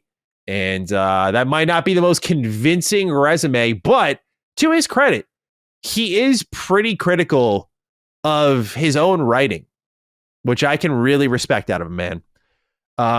So a Twitter user said to him, so far every trailer has dropped a more serious / dark vibe. Are we up for the dark humor instead of fart jokes this time around? Please say yes. He says, I'm not at the liberty to talk much about the content of Borderlands 4, but I remain firm in my criticism of Borderlands 3's overabundance of toilet humor. I'll get into my thoughts in a moment here. Then another user said, so are you saying I won't be able to use poop farty 4000 while doing a mission to clean up porta potties with my companion Skibbity Toilet? And he says, I'm not going to say there's no toilets, but if the word Skibbity ships in a game under my watch, I'm going to have to cry real tears. Paul Tassi joked that we're going to have a gun called Hawk 2A, and my fellow dev asked me if it was real, and I wanted to put my hand down a sink grinder. So I respect the lack of reverence for stupid shit in Borderlands for sure. This is encouraging in a level to see. Obviously, again, they're in a complete prove it safe for me. Like nothing until I have that game in my hands and I have run through the whole thing. Like it is one of the rare, Maddie, like you're on watch until the credits are rolling kind of moment. They hurt you, bro. I can tell. Like you're like, bro. The movie fucking sucks. 3's villains fucking suck. Tiny Tina's Wonderlands fucking sucked. Like I don't know how else to put it, dude. None of these stories were really rocking for me. They were all happy-go-lucky fart jokes and poop jokes and YouTube humor. It's like, I'm a YouTuber. No one wants us in a video game, man. No one wants us as the main villain in a video game, man. Why are you trying to sink our career, Sam? But for real, I just Borderlands 1 and 2 were perfectly written because Borderlands 1 doesn't get enough credit in that it is much more serious than I think people remember. It has a lot of like random, like, the fuck, where'd that come from kind of humor. But, like I think of TK's Wave, like I think of those moments there, where it has this level of like dark humor in the middle of a much more serious plot. Borderlands 2 is obviously the perfection of that, right? Handsome Jack is fucking hilarious. Butt Stallion, like the shit he talks about is so funny. The performance is perfect. It sells voice actor. Of course, this man's going to deliver a star-studded performance, but his ability to make you hate him because of how he brings to life the entire cast of the first game by fucking them over horribly is brilliant. I'll just say that Mordecai moment, man. Come on now. That is a defining villain moment in gaming history. It's Roland, incredible, dude. Like just what they did to make him a good villain. So this villain in this trailer for Borderlands 4 looked serious, and they tried with the Calypso twins to make you take them seriously by doing the same tactic. Like, yo, we're going to kill some things and some people that you love. And they went after someone I cared for very deeply. And because I hate those villains, I hate the choice. So I'm hoping Borderlands 4 does just scream back onto the scene and has a real return to glory. But I'm not fooling myself, man. Come on now. We really are going to buy into this? Cog, what are you thinking? Do you think they're actually going to deliver a great narrative here with Borderlands 4? What's the vibe check for you? I don't know. I just know that I can only comment on what I saw. And what I saw from that trailer, I liked. I liked, little floating monks with the hat. I liked the little dark, enemy looking kind of thing. The designs of the enemies look cool. Mm-hmm. I wasn't as hard as you on the main 4 characters. I didn't see anything. I was like disgusted. I was just, okay, I just got to see them talk and hear them talk and see what they do. You know what I'm saying? So, yes, are they on wait and I will give you this. I'm similar to you that they are still on probation as far as we got to get. That's a good term. Yeah, they're on probation. I'm not going to ever mess with them again. But yeah, they got a lot to prove. The thing to me that did the most damage was that damn movie. That movie was like, bro, how do you treat your core franchise to that? That's what I get upset. Because I'm like, have you lost out on who you are, or you just try to get the bag so bad? And that's when I was like, ooh. Mm-hmm. This ain't right here. You know what I mean? Kind of thing. Yeah. So I give you that. So yeah, I do like this though. I like the dev kind of saying like, bro, like, when he mentioned the Hawk Tour thing and the like, I like these like, nah, bro. I was so disgusted when I read that. So it goes to show me that they are definitely taking feedback on some level. Mm-hmm. The key is though, there is a part of me that is like, part of Borderlands is your foolishness. So yeah, of course. Yeah. Yeah, you can't go completely like, you some serious Doom game. Mm-hmm. You know what I'm saying? Yeah. Kind of thing. So you're going to have that balance. And I got to see how they navigate that is what I mean. Yeah, I agree. I agree completely. I do think there's going to be a balance that needs to be struck. I think the humor is a key part of it, but I think they, it's kind of being just made for teenagers, and that's okay. That's why I was like, I think I'm just outgrowing Borderlands. Like I said it in my review of Tiny Tina's Wonderlands. I was like, this is just like a series that I don't think is for me anymore. I loved it as a teenager, and I don't like it as an adult anymore. And teenagers seem to love it. Like I just don't fucking know what to tell you, man. Like the thing that they haven't missed a step on is the gameplay still is great. It's just that the writing and the character development, it was such a big part of it. And the build crafting was also a big part of it. And I think 3's build crafting was excellent. Tiny Tina's Wonderlands, I thought, was a misstep. So I'm hoping they get back on track for 4. Like, I mean, it's coming next year. So we'll see. Mm-hmm. All right.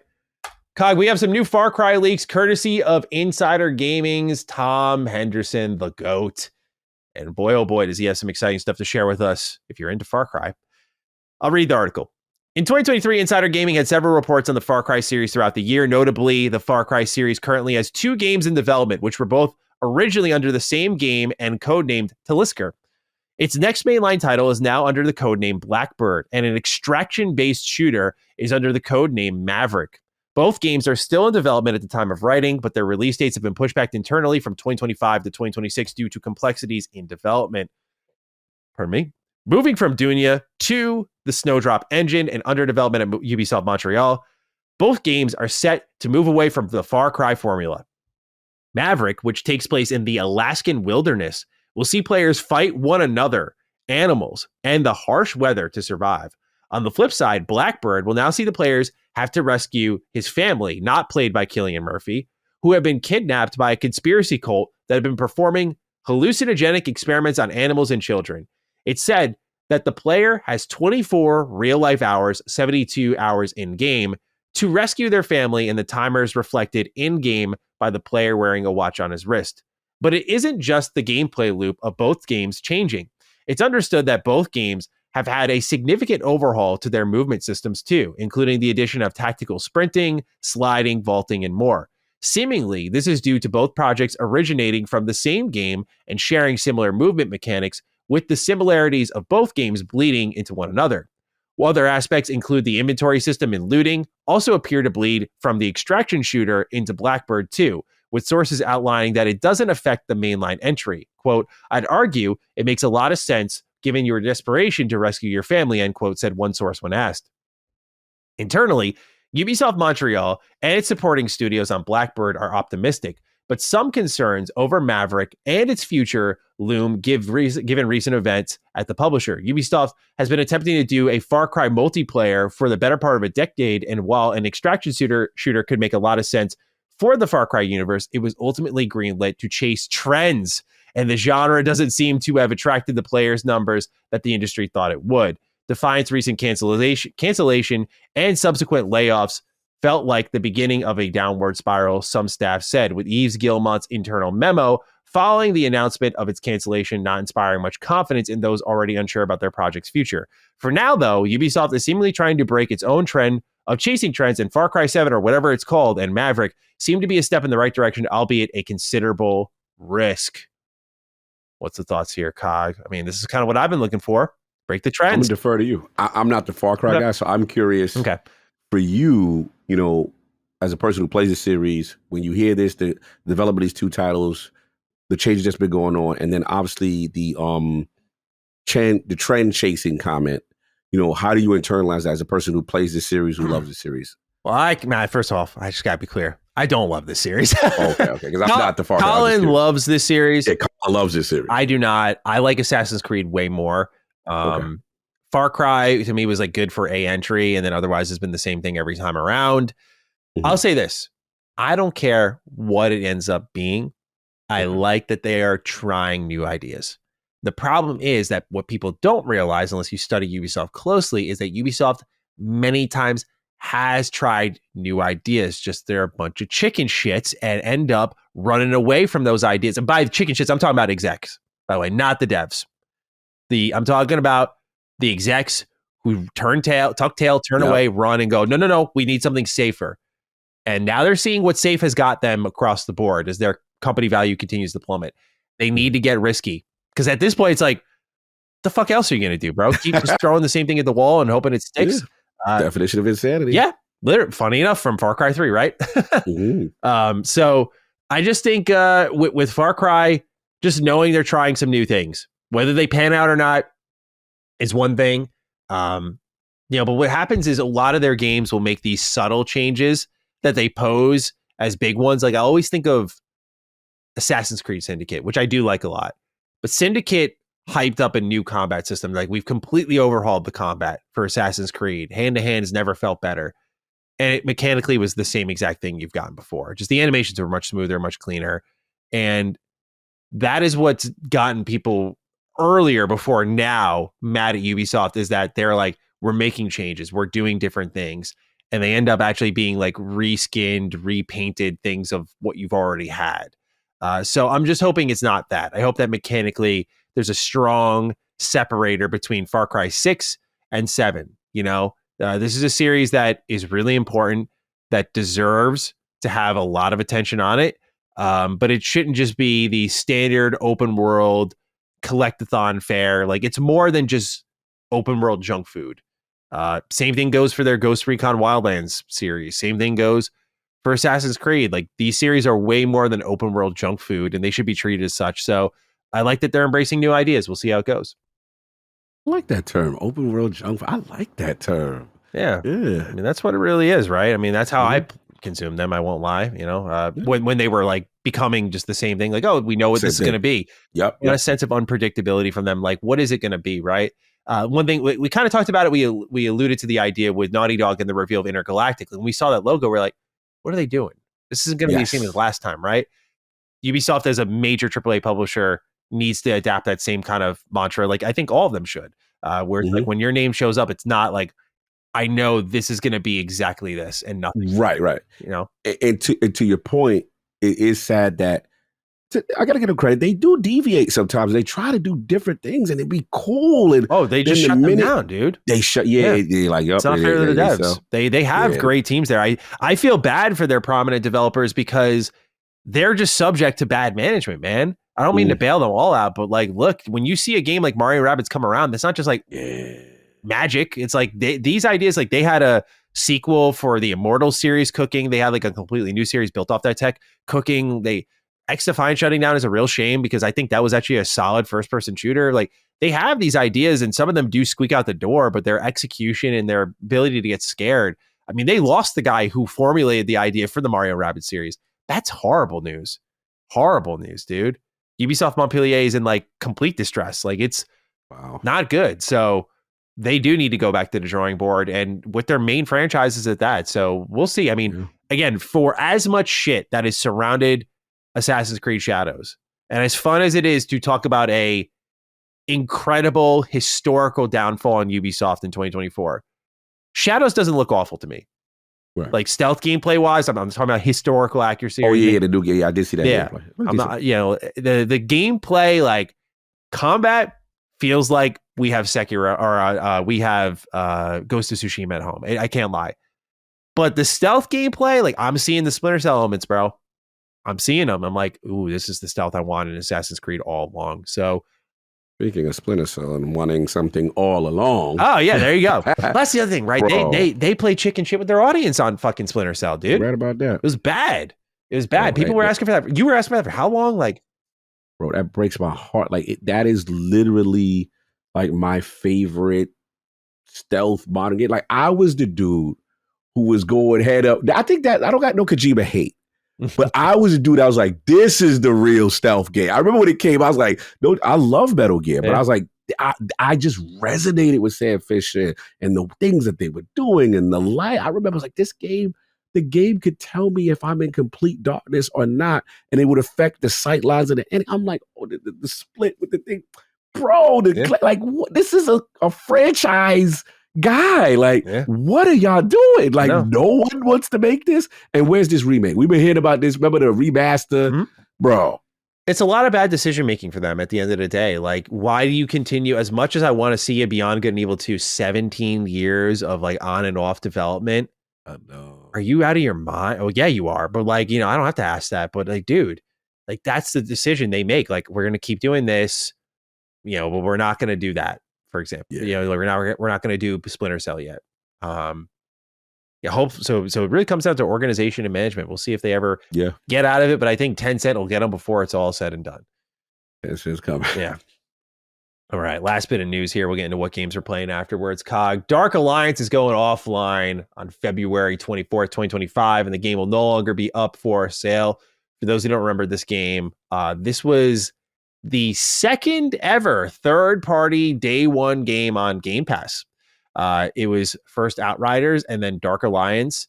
And that was when it spawned the conversation on Defining Duke of like, we have to watch out for the quality of the day one Game Pass title because it's setting a bad precedent that I think still kind of to some extent affects how people interpret day one Game Pass for their games because that's how it started with a title like Dark Alliance, which was one of the worst games of the year. And I'm honestly surprised it lasted this long. To their credit, they're giving it like an offline mode. You still be able to go back and play it, but it's being removed for sale. So if you want that in your collection for whatever reason, I won't judge you. But you got till February 24th. Historical purposes. Yes. Museum. Yes. If you want to add it to your local museum, February 24th is your date. Cog, any thoughts on Dark Alliance? Not much. I did not have my eye on that one. Never was interested in the least. Nope. So, nah, it wasn't enough for me. But yeah, I mean, I shout out to them for at least making the offline mode. And if you're going to die, at least die with, you know, being able to. Yeah, exactly. You know what I'm saying? You can still be able to access. Yeah. All right. Let's talk about what games we are playing, sir. What is going on here with game number 1 from you? Yeah, shout out to my man RK, man. It was, you know, right off along there, the homie, you know, and this is the biggest Sonic fan I know. There's no better Sonic fan. And, you know, it was, you know, a couple weeks ago, it was the birthday, and saw a little message from RK. He's like, bro, I know you're doing a lot of things right now. I see you out there. You're doing Avowed interviews. You're doing the Indiana Jones stuff. You're doing Kingdom Come. But he's like, I see what game still been missing from you. So I got that gift. When y'all Xbox give you that gift, you know when the homie give you the gift and be like, please play this. Now I'm stuck. Yeah. Yeah. So I'm like, he right. So it was Sonic Cross Shadows Generation. So it's been a minute dusting off the chops on Sonic. And have you played, real quick before you begin, have you played the original Generations, like when it was on 360 PS? So my world got flipped upside down immediately. I'm like, man, things have changed. Like, look, phenomenal game. Let's just take it again as a person. I like what they do when they started off. It's like classic 2D Sonic, like for the first couple of minutes. And then it's like, oh, now we're going to show you what's going on here. And I have a confession. You know how people, I always kind of rag on people. I shouldn't say rag, but I have this thing where I'm going to confess that I was always looking down on people that say, yo, I can't play this game because of motions. I can't play first person because of Sonic Generations showed me how old I am. Oh no. Bro, I'm like, this thing is moving at light speed. I was like, bro, I can't get, they're doing it. You go into the background, the foreground. He's doing this, he's dipping. Yeah. Don't even talk about shadow. Let's not even get into the shadow part. This game is so amazing, but it's so much going on at breakneck speeds. Yeah. And then I get it when you do the target and you do the A to X. I get that. You do the joint, you got your turbo charge up and all that. I was like, man, I remember when it was just blast processing and I was supposed to be blown away by it. This is insane. The sheer visual candy that is being thrown at you with breakneck speeds and then storytelling. Then you choose the stage and then you can go back, replay stage 2 with this, and it's a harder version of. I'm like, damn, Sonic, you have come a long way. But I will admit, 3D Sonic is kind of the way to go right now. Oh, yeah. As a 2D OG, this is a visual tour de France. This is the evolution of where it's supposed to go. I like when he goes, like, I don't call first person, when he goes direct through. Yeah, when you can just I like shit. that. Yeah, like that. And I'm hitting that boost. And then you like, okay, I feel like Sonic, bro. I'm hitting the boost, baby. I'm doing it. So look, the game is fire. Had to touch the shadow part. Get your man Keanu in it. Now, I will admit, average performance. It's average. Of course. Yeah, I will give you that. It's not, I couldn't sit there. I would be just try to antagonize you. Like, yo, this is the ball, bro. Like, everything he's spitting is fine. Like, I'm not there. It's average. But I do like his power. I like the little chaos, slow time power thing. And then you can kind of, do the jump and stuff like that. He's a beast. He about his bosses and fighting and getting in the mix. That's what he about. So I like that. He's dope that he could, maintain his own character. Now I'm wondering if I know this is a lot in conjunction with the movie, but I'm wondering, like, Shadow, like the next, like I'm seeing him a lot now. It's getting to the point like Sonic is feeling like the co-star of the situation a little bit because this dude seemed like they trying to let you know And I'm curious if the fan base is feeling that way. Like the hardcore Sonic guys, are y'all guys feeling that? I don't know, the Blue Blur is in trouble as far as the face of the franchise? How we feel? Because I feel like Shadow everywhere. And then he different. He doing the skating. Yeah. You know what I'm saying? He doing the skate. And the emerald rings, and then he got the look, he got the glow up. I mean, he a little bit get more busy. Mm-hmm. You know what I'm saying? So that's just where I'm at. But look, the game is great.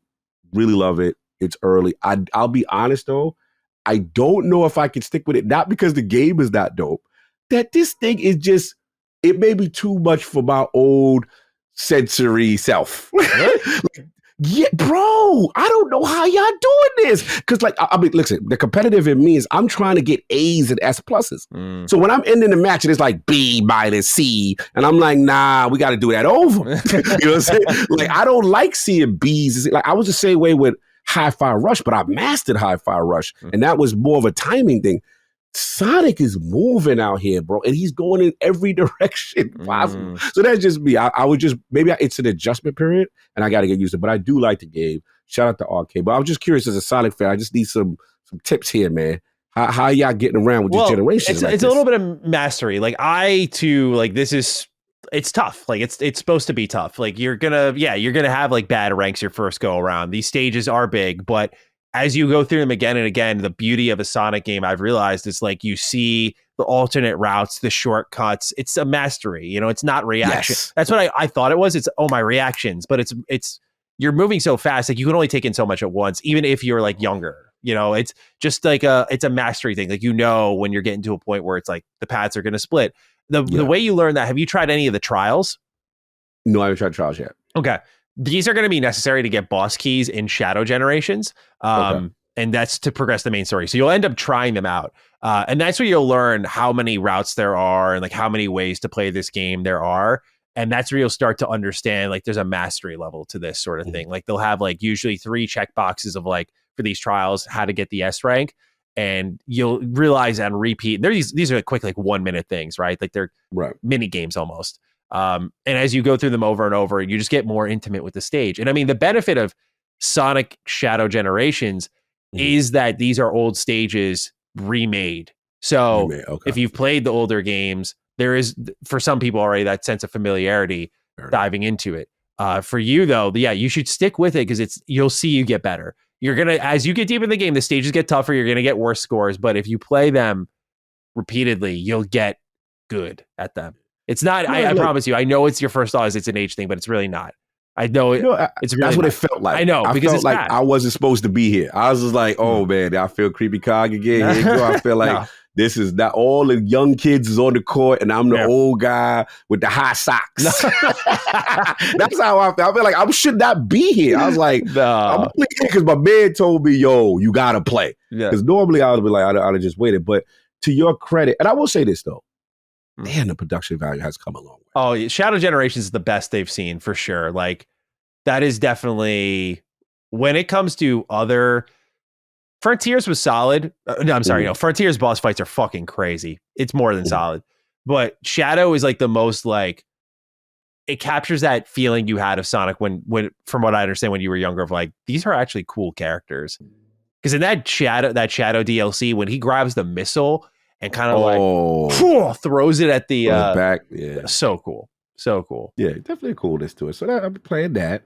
And then I got a shout out, man. It's been a minute since I dusted off the Tekken. It's been a minute. Oh boy, I got stuff to talk about. Clive Rothfield is here. What do we think? Oh man, bro. Played with him. He is phenomenal. The thing that you're going to be surprised with him is he's got the long distance reach with the sword and everything. He's got, first of all, the use of Torgal in this game is amazing. How's he used? Like Torgal's in the mix. Like he's got some stuff like with a grab and then a low thing. He's all, you see him constantly in some of the movesets, but like, bro, the powers that Clive has, he fits perfectly in here. And I will say they're going to be some call for some nerfs already. Because when I consider in range 2 and range 3, he's dominant. I get it. He's got the sword strikes. He's got all these crazy. He got this low that is so annoying and so hard to pick up. as I fought a bunch of Clives. Everyone's Clive right now. Oh my God. That makes sense. Bro, when I went online ranked, yeah, it was like 5 Clydes back to back. I'm like, so I had to learn how to fight against this character. But the thing that surprises, his inside game is serious. He's quick. He's got a lot of fast, low, I forgot the terminology. I'm forgetting technical terms right now. But when the low input where it comes out the frame data, right? So he's got some really quick frame data moves, beating jabs. I'm like, damn, this is beastie. But I'm gonna tell you right now, you don't want to get caught with that ultimate. It's just bro.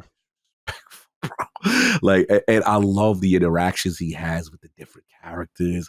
The one with Jin is dope because he'll push out the wing and then he says, I fight for this. And he's like, I forgot what he says. They also have they got a suit for Leo to make Leo look like Joshua for 16, which is crazy, bro. Like the amount of care that they added. I forgot the girl's name, but I saw they added a skin for her too. Yes. Was it Jill? What kind of name? I don't know. Anyway, bro, I will say this: after playing this DLC and getting in the mix with him, I ain't gonna hold you.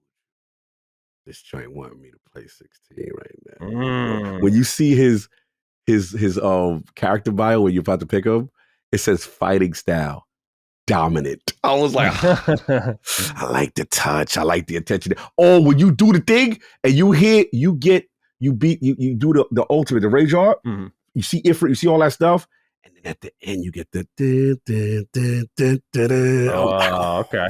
The touches, the care. I'm like, Square went all out with him, bro. Square went on the void. Oh my God. Like, bro, he got some disrespect. Oh, you gonna love he be disrespected. He don't like King for some reason. Oh, really? He be calling him a curl or something like that. He be calling him that's Final Fantasy 16 term. He just dealt with that curl. Never see the curl like that before. Like, yo, he is wild with it. Yeah. I like him. So shout out to him. Tekken 8 is moving outside. They got a lot of new content, a lot of stuff. It's been a while. And then I rounded it out, of course, with Marvel Rivals and Moon Knight. Moon Knight. It's a little savage, bro. I got a little flow with him. I know you shaking your head. You sound like you've been dying to him a lot. But Moon Knight, bro, might be a problem. I'll walk you through an encounter I had with a Moon Knight player in comp, all right? So I was playing comp for the first time last night just to see like what's the temperature like there. And I was playing as Hulk. And I had about 10k damage on Hulk. I had a Moon Knight with about 12k damage. Now, mind you, Moon Knight is no offense, Cog. This is a hero you really don't have to aim with. You throw that on your Ankh. You throw that Ankh down? Just throw away and just, fucking game's going to do the rest for you. This dude had the audacity when I was clapping fools with Hulk to be like, type in the chat, y'all buns. So my response to him, because most times I mind my business, but I just literally put an up arrow and said, Moon Knight player, by the way. So that's why I blinked a little bit. I'm like, no, I just know that I just had an encounter with a Moon Knight player. I was like, one of those. One of those? Oh man.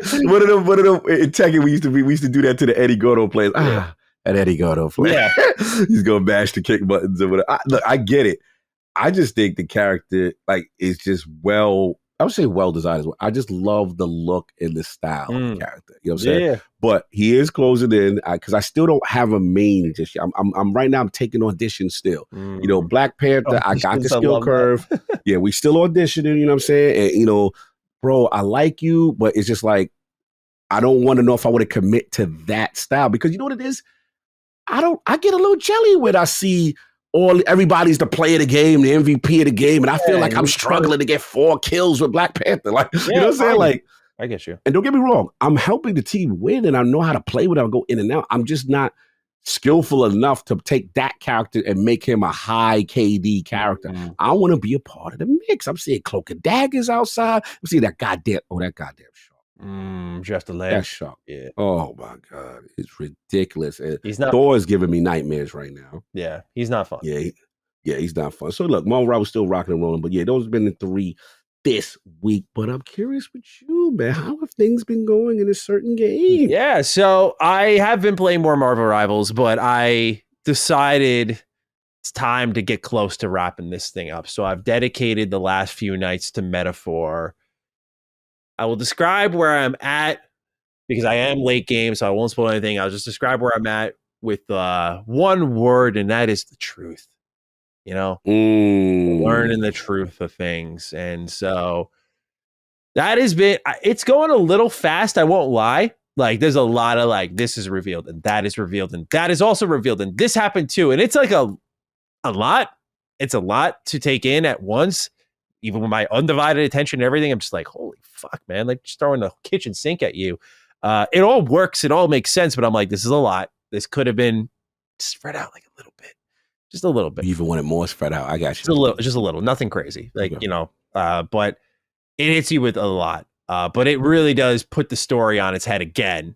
And dude, not as bad of a cry as last time, but that part got me a little bit because I didn't know that Metaphor really was a story about anxiety. Didn't hit me until that moment. As someone who, that's the second piece of media I've consumed this year. Inside Out 2 being the other one. Inside Out 2 is like my favorite movie of the year. Just a beautiful depiction, a perfect depiction of anxiety. And Metaphor is much of the same thing. You just don't know it until you're there. And I'm like, wow. Can I ask a question? Because I know what my second tearful close to moment, and like, did it involve going back somewhere? Yes. That was mine too. Yeah. Okay, so I think we had to say it. Yeah. Because it was just powerfully written. Very powerfully written. Yeah. And for me, all I will say is also, whatever reason, Hulkenberg's reaction really hit me. These characters are so human. They're so believable. Yes, yeah. The way she reacted to a situation, and I was just like, because they make you feel something. Yeah. In that part. Okay, so I think I know exactly. That was my number 2 moment. I was like, I get you. Yeah. Okay. Man, what a game. Yeah. What an amazing game. Do you think I'm wrapping it up this week? Like, am I? Oh yeah. Yeah. Well, now, all right. So, are you past that returning place? Or are you still in that returning place? It was getting late, so I stopped after all of these reveals. There's a little gotcha. You gotta go, and we gotta go. Yeah. Okay, we gotta go. Right? Like, okay, I feel like I'm hitting another. And we have to chase an individual. Yes. Yeah. Okay, so now, oh no, I don't like the laugh from Cog. You're there. You're like at 80%, 85. Okay. You're like 80. You're there. It's just that. I'm gonna tell you, it's on though. Yeah. It is. This is where it gets on. Difficult. It is, or I would highly recommend, what you're probably already doing, is like, when you get to these new locations, like, try to farm as much as you can, bro. Okay, so here's what I've been doing. I've been farming as much as I can, and I actually had 99 hero of the leaf light things from all of my because everyone was at a master rank. I was kind of at a stuck point with my archetypes where I was like, gotcha. No one's really needing to move around right now, and I just had all of this built up like items. And what I did not realize, because I don't know how long I was at 99 for, is that when you hit 99, it's not like it stacks. It's not like so I might have missed out on a lot of archetype XP there by letting it stack. I don't know for sure. But I went through, bro. We got to talk about some of these archetype names because let's go. Soul Hacker. Yes. Now I got this other new one, and I can't use it yet because I need those archetype XP items, and it's at rank 1. Oh, yes. This looks fire too, but I want to. Bro. So I'm sticking with Soul Hacker. I want to unlock Commander. Would love to unlock Commander. Highly recommend. But we're at the point. What I was saying is, I have a lot of money. I've gone to. I've even spent days going to shops and like getting the legendary items and that sort of stuff. Like, I'm trying. I'm really heeding your words of like it gets tough, and I'm like, how over prepared can I be? Yes. We're at the point though where I have a certain character who's a summoner who just exists purely. I've inherited a bunch of skills. She exists purely for like if you can lay on damage, good. But you got Dacunda, so if any of us get debuff, goodbye. Yes, nice. You got Debilitate, take care of everyone. You have this new skill that I really like. Attack defense down 2 ranks for 3 turns. Oh, that's my joy. Ooh, off the top. Yeah. Silence yourself. Relax yourself. Down 2 ranks. And I love like that debilitate a little bit more because I like when they miss because the trick with this game is they'll be like, all right, yo, here's a boss. Oh, here, give me 5 turn icons. Yeah, but you missed. Your turn's over, bro. Over. Yeah, sit down, little bro. It's my turn now. That's what I love about this. So Yes. We're getting to that point where they're heavily debuffed. I'm buffing the whole thing. The first 2 rounds are just like poetry in motion. But when they have the ability to use Dacunda on themselves or wipe away my buffs, that's when I'm like, you're annoying me now. You're really annoying me. But that's where the 2 ranks are really useful because it's like, even if I use it in a burst, like one time, it's like, it's still really effective. Like having the skills from the general where I can move everyone up and get two ranks of attack bonus. Yes. And then just backline them again and have the mages cook. The front line and the back line joints have saved me a lot of battles. I don't know what your party composition is, but I would highly... I'll say that. Okay, good. So that I can talk to you. I would highly recommend you go through, since you're going on women, Hulkenberg is down. Yeah. Right? Oh, yeah. Key member.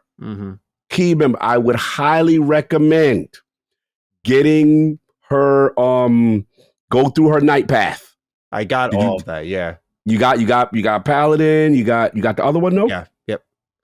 There is one in particular with that last one where I'm just gonna give you one, but I have to say, bro, the one where it's like a passive, but it's like anytime she gets hit with a status ailment. 1 turn, then she could shake it off. Like in a turn. It's the Dark Knight. Trust me. Yeah, I believe it's the dark one, the Dark Knight or whatever it's called.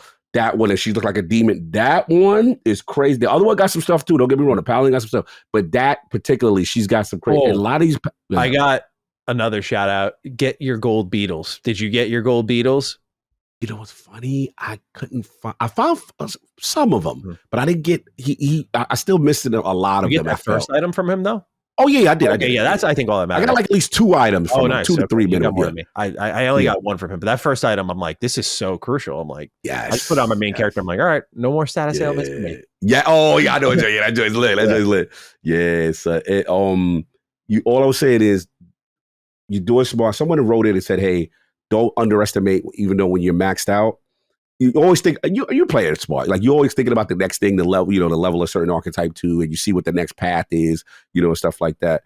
But you're fine. The main thing right now is you're going to all your shops, you're getting everything at the highest level. Did you didn't come up to anything? Oh no, you're not there yet. You ain't hearing nothing about trials just yet, right? That's what I'm so curious about. Oh God, you ain't even. I'm so when they tell you you're gonna have a certain amount of days, right? Now's the time we got to do all this stuff in a certain amount of days, and then they're gonna say, "Oh, by the way, this could be helpful," and it's gonna randomly pop up. That's when it's. I can't see. I want to know when you go through that part. That was Dark Souls. I wanted to try to get to it before our shows ended for the year, but I'll have to text you. Likely in anger as I'm going. I already know. I'm see. I swear I'll be looking at the message, the text message. I'm like, hey, I ain't get it yet. Okay, he ain't there yet. I'm waiting for the middle. I'm waiting for the WTF, bro. Yeah, I'm waiting for that because I remember when I hit at. I said, and he saw that. He said, yeah. I said, this is crazy. So you gonna question life. I'm telling you, gonna be like, yo, do I really need this though? Yeah. That my ego couldn't let me do it. My ego is going to keep me there as it has forever. It kept me there, and it broke me. This was my Dark Souls moment. Now, for other people, that's why I shot at Brad. I said, Brad, you must be nice, because he didn't really blink when I started talking about it to him. He's, oh yeah, I did. I beat it. But matter of fact, I didn't ask him if he did the trials, though. No, he may not have. A lot of dudes I talked to, and they'd be like, nah, I saw it. I didn't have enough time, and I left, and I was made. You see? Yeah. And I was like, okay. I do think we have a lot of dodgers in the metaphor community, I've noticed. Like, people are like, I've heard people hit me up, they're like, yeah, finish in 60. I'm like, now that I'm at hour 70, I know y'all are dipping on content. Y'all breezing. I know you ain't do y'all social links. I know you ain't do some of these optional stuff. I know that easy difficulty is on firmly. Yes, for some, yes. Yeah. It's got to be. Because it's definitely there. So I know where you at. But yeah, you're getting there. You're getting there. You're doing the right thing. And once you see the word royal, it's going to be on. Once you see the Trials word and Royal, I'll keep an eye out. Yeah, when you hear the word trials, and then when you hear the word royal, you're gonna be like, oh my god, the game's gonna open up. You're close. You're so close to everything. Just boom, and you're gonna be like, oh, and it's such fire content. I'm excited. Yeah, I just it's already my game of the year, but just I'm excited for the game to now break me. And I just love the name of some of these archetypes because one is Persona Master, one is Soul Hacker. I'm like, these are callbacks, and like, and she could flow into any style. Yeah, with the mask joint, you know what I'm saying? She could flow Persona into 5. Don't sleep on Merchant, bro. Please. No, please. I have Merchant. I haven't ranked. What was the get because you got to get the next level. What's the next level? Get that. Damn it, it's Merchant and Tycoon. I think it's called Tycoon or something. Get that going because, bro, I'm a pro tip. Anything that say Almighty, please invest in. I do have Megiddo, which is medium Almighty damage, but it's not. You want to get that strong, but I love it because what happens is these fools continue to do this elemental shield. I'm like, okay, cool. I'm gonna get right around that now. You know? Yep. Oh yeah. You go get a lot of Almighty, and what it is when you get into those spots where the resources are just so tough, and you're gonna be burning through MP. So it's like, bro, if you live it in cash, you're gonna be lit. Like you like, all right, cool. I can just do this for. Well, I spent all my money because I bought two $300,000 items. Like again, like I'm trying to do is like invest long term. Like, you're legendary, you're gonna like give me a lot of bonuses. I'm buying you. Like I'm not cheaping out and just hoping I can hoard my money. Like I'm trying to really go in. How you doing with some of the ones that give you, or are you taking some of the ones that says, hey, passive MP regain? Oh yeah. Okay, cool. Yeah, those are a little helpful. Like each round, you're getting each between the round of fight, you're getting a little boost, a little health, or a little this, kind of thing. Pretty much, instead of I think of it as regaining, I'm like, all these spells are -5 now. Like, yes, correct. Huge. That's why I like those types of spells. What happens is there's so many skills that you want to inherit, and you can only take so many. And I'm just like, man, I want all these. Oh, you got business decisions. You got to take the best. That skill inheritance thing that's the mini game. Now it's like, okay, take the best of this, but which ones you got to start ranking them, which is so critical. And then there's going to be ones for boss encounters, like, yo, I got to have a Decundo. I got to have this. And I got like, and then the other thing I slept on is party composition. The syntheses are very key, man. Some people synthesis work with other archetypes way better. And I remember one with Juna that I was like, I had a flow. I was just going through a dungeon, and what I was spoiled, like she didn't have to really use MP much because of this particular one that she had. I'm like, oh, this is her MP sustain is already like nuts on my team. Just like she just is throwing out 40 MP spells, and I'm just like, I like look at her meter compared to everyone else. I'm like, why is she just so full? Like this is incredible. Yeah, like just chilling. So last question, have you done any, so you do a soul hacker, you liking that? Which other, you like, what's the other archetypes that you like locking in right now? I'm just curious. Persona Master. Okay, nice. Good for bosses too. I think there's a light and dark for Hulkenberg, and I think I have her on the light. Okay, so you're probably doing Paladin or Holy Knight or whatever it's called. I forgot the name of it. I have her on that. No, who else you got? Rolls a little outside, like he's. For sure, you got him as like what? Brawler, or whatever the high. Oh, you got him Brawler. Yeah. Okay. I'm curious. I stopped investing in Brawler. I'm curious. The high end game, I believe it's called martial artist. There's a high end game to it, but I guess after a while, it was dope in the beginning of the game for me, but I started pulling away from it when I started losing too much HP in boss fights, and I'm like, that's too much risk reward for my taste. Yeah. But I stood with it early in the beginning, so I'm curious if you stick with it and level up and take martial artists and the next level, wherever it's going. I'm curious how that goes, because maybe there's more potential there that I missed out on. Yeah, there's like items you can use to like regain health per turn. I'm sure there are skills too, and I'm not remembering right now. But I know he's probably better with Swordmaster, but I don't think I'll have by the end of the game. I don't think I'll have the archetype XP to get everyone fully maxed out in like their complete directions. Oh no, you're gonna have time. Oh, okay. Well, you're going down. Okay. You're going down. Don't you worry. You're gonna have time. kind of level that up. And I'm telling you right now, that I was like you. I didn't play with him on Sword Master and whatever that level. And then I realized, like, oh wow, there's a lot of DPS I believe going to table, especially in that class. Because what it is, I realized I don't like to play frontline. I was more playing backline. But unless your name's Hulkenberg, you're on the back line. Exactly. Like I stay back. But then the beauty of metaphor is the risk reward. When I start, because I remember talking to Adam, like, yo, I'm struggling with my DPS. And then he's talking about all these numbers he's putting out. I'm like, how are you doing all these numbers, bro? And then I'm like, wait a minute, you're playing swordsman class with Stroll on one of them. So I was messing with it. And I'm like, oh, you frontlining more. But see what is, I don't like getting lashed by the bosses so hard, but it's the risk reward. And that's when that joint, frontline, the commander joint started kicking in. So I get my licks, and then, all right, I think you're going to try to lash me now. Now, okay. And then, so I had to get more into that mindset, and that's where the beauty of it really started. The class customization and skill inheritance system is just amazing. Really, really amazing. So absolutely love it.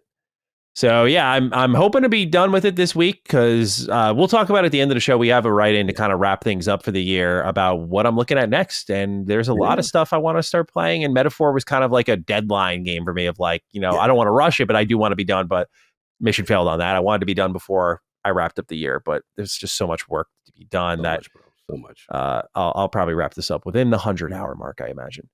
First item on the news, Lord Cognito. Xbox is going out in a blaze of glory to end 2024. We got ourselves some interesting comments here from Satya Nadella. No quiet finish to the year for sure. So let's read. Microsoft CEO Satya Nadella has made Xbox's stance in the console market firm when speaking during an annual shareholder meeting on the This Is an Xbox campaign. Quote, he says, "Let's take that joy of gaming everywhere. That's why even the ads with Xbox Now, where we are redefining what it means to be an Xbox fan, is about being able to enjoy Xbox on all your devices. Our strategy with Activision content now is in full force. We feel fantastic about the progress we've made. More importantly, I think long-term as a company, we can bring the best of AI innovation, cloud innovation, console innovation, PC innovation to build the best games that can be enjoyed by gamers everywhere," end quote. Jez Corden of Windows Central shared some additional thoughts on Xbox's future exclusivity via his personal Twitter account, where he said, quote, "Xbox won't have exclusives going forward. Everything is timed exclusive at most," end quote. Upon further elaboration, he said, quote, "If some games are exclusives, it's going to be incidental at best. The case-by-case argument is by and large going to be multi-plat, timed, and with a few, very few outliers," end quote. Lived Life Well Wasted writes in, "Greetings, Dukes. Jez recently said on X that Xbox exclusives are going away, they are a way of the past, saying Xbox won't have exclusives going forward. Everything is timed at most. This on top of what Phil said earlier this year and seeing recent games going on other platforms, Sea of Thieves, Indiana Jones, and most recently Outer Worlds 2, it had me wondering if there would be a point in owning the next Xbox if you can just wait a few months to play it on PlayStation and still get their high-quality exclusives too. Having, I love Xbox, but it doesn't love me. Kind of." What Sir Satya Nadella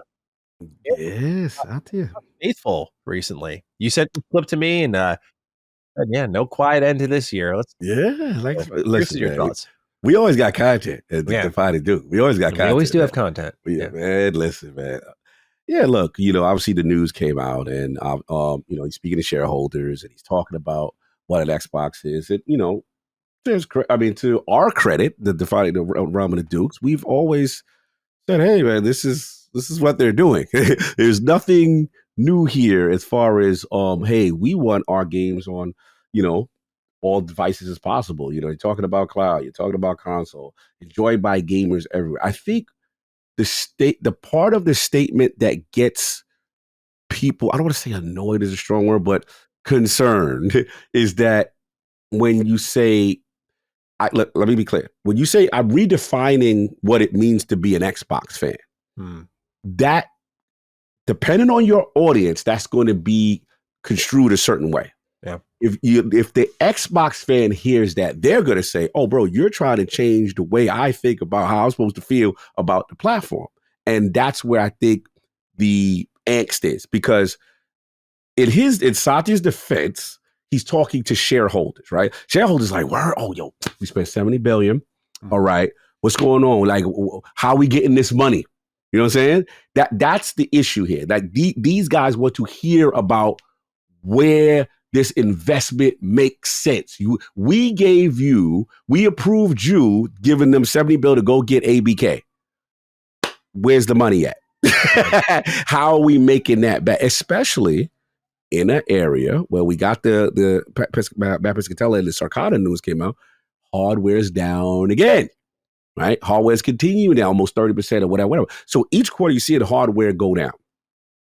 In my opinion, this is what, not all of my opinion, we've kind of alluded to this. This is what the shift is about. A lot of it is they've already forecasted that hardware is not going to be something right now that is going to improve anytime soon. So why not do this, cast this wide net? I think the issue comes down to two things. One, we talked about the vision with this is an Xbox or whatever. How is it really realized? Has it truly been implemented where every aspect of it has no caveat, right? Where it really works on a PC, it works on a full level, on a mobile, all of that is fair criticism. Mm-hmm. And I think the separate issue here, which I think is not their fault, is that I'm not blaming Jez either. Jez is reporting on what he heard.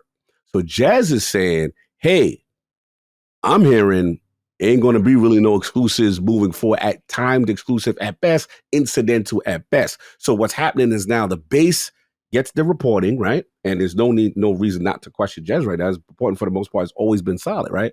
Then you get this. So people are like, oh, this is what Satya is really saying. The reality is Satya is saying the same thing he's always said, but nothing has really changed with what he said. It's just that now we got this additional information on the back end and we're like, oh, okay. So look, how I feel about it is this.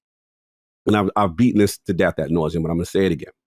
When someone tells you who they are, believe them. The Dukes have always said, do not fool yourself that if this business meeting at the top of the year was just 4 games. We all know it is not just 4 games, right? They're going to experiment. They're going to put these things otherwhere. And here's the thing. This is the tough part that my console brothers, and I'm a console, first of all, I'm going to say my console because I'm a console guy, right? But this is the hardest pill for us to swallow. The hardest pill for us to swallow is it felt like they got to the mountaintop. You got all the deals. You got all the studios. And now it feels like, okay, you're giving the games away. You didn't let the vision go. But the reality is console ain't been selling, whether it be because the ABK thing took too long, whatever the reason, Grain Pros grow, whatever the reason is, it's not growing. So here's the harsh reality. It's hard to tell a dude that you've been rocking with, yo, bro, you got to pay attention to me. You got to pay attention to me when they're failing that. And now if that dude is making more money, putting it on PlayStation, putting it on Switch, putting it on PC, if that dude is making more money every month, hypothetically, how am I going to tell someone that's making the most money they've ever made month to month, yo, you got to stop that business and go back to me, which is the failing business? Whether it's right or wrong how they got there, that's another discussion. People's like, yo, you should have put the console first. You would have gotten to that damn position. Fair, right? Hey, you should have had the games first. You should have had the terrible off years where, fair. I can't, there's nothing I can say that's going to dispute that.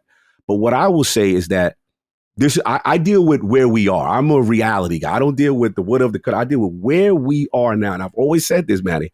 If it's about survival, then I can accept that. Because clearly you have pivoted, because as much as their consoles are going down, PlayStation consoles are up. Switch only went down because, they're coming towards the Switch too, but we're going to anticipate they're going to go up. This is a situation that they are uniquely in right now, and it's accelerated for them. So that's the can that I'm dealt. And to me, it always comes down to, all right, bro, do you got the games? Yes. Where can I play them? On a console that I choose to play? Yes. But the last thing I'll say, and I said this before last, dude, me selfishly as a console gamer, right? I always want you to make hardware, even if this becomes a boutique kind of thing, where it's like I'm the touch of this, the iTunes touch of this, or whatever, right? And you don't please just keep making the iPod, please. Because at the end of the day, that's an entry point. And I feel like Cloud is not all the way there yet. Mobile's on the way. And at the end of the day, brand identity, right? Brand identity is important because I know consoles are going down, but you're not giving any new users the reason to come into the ecosystem if they could sit there and say, hey, wait 3-4 months, you know that joint gonna come over. You know what I'm saying? So I get it. You got all these new users you're flirting with. You're getting potentially more growth. You're making more money. You got the MAUs. I get it.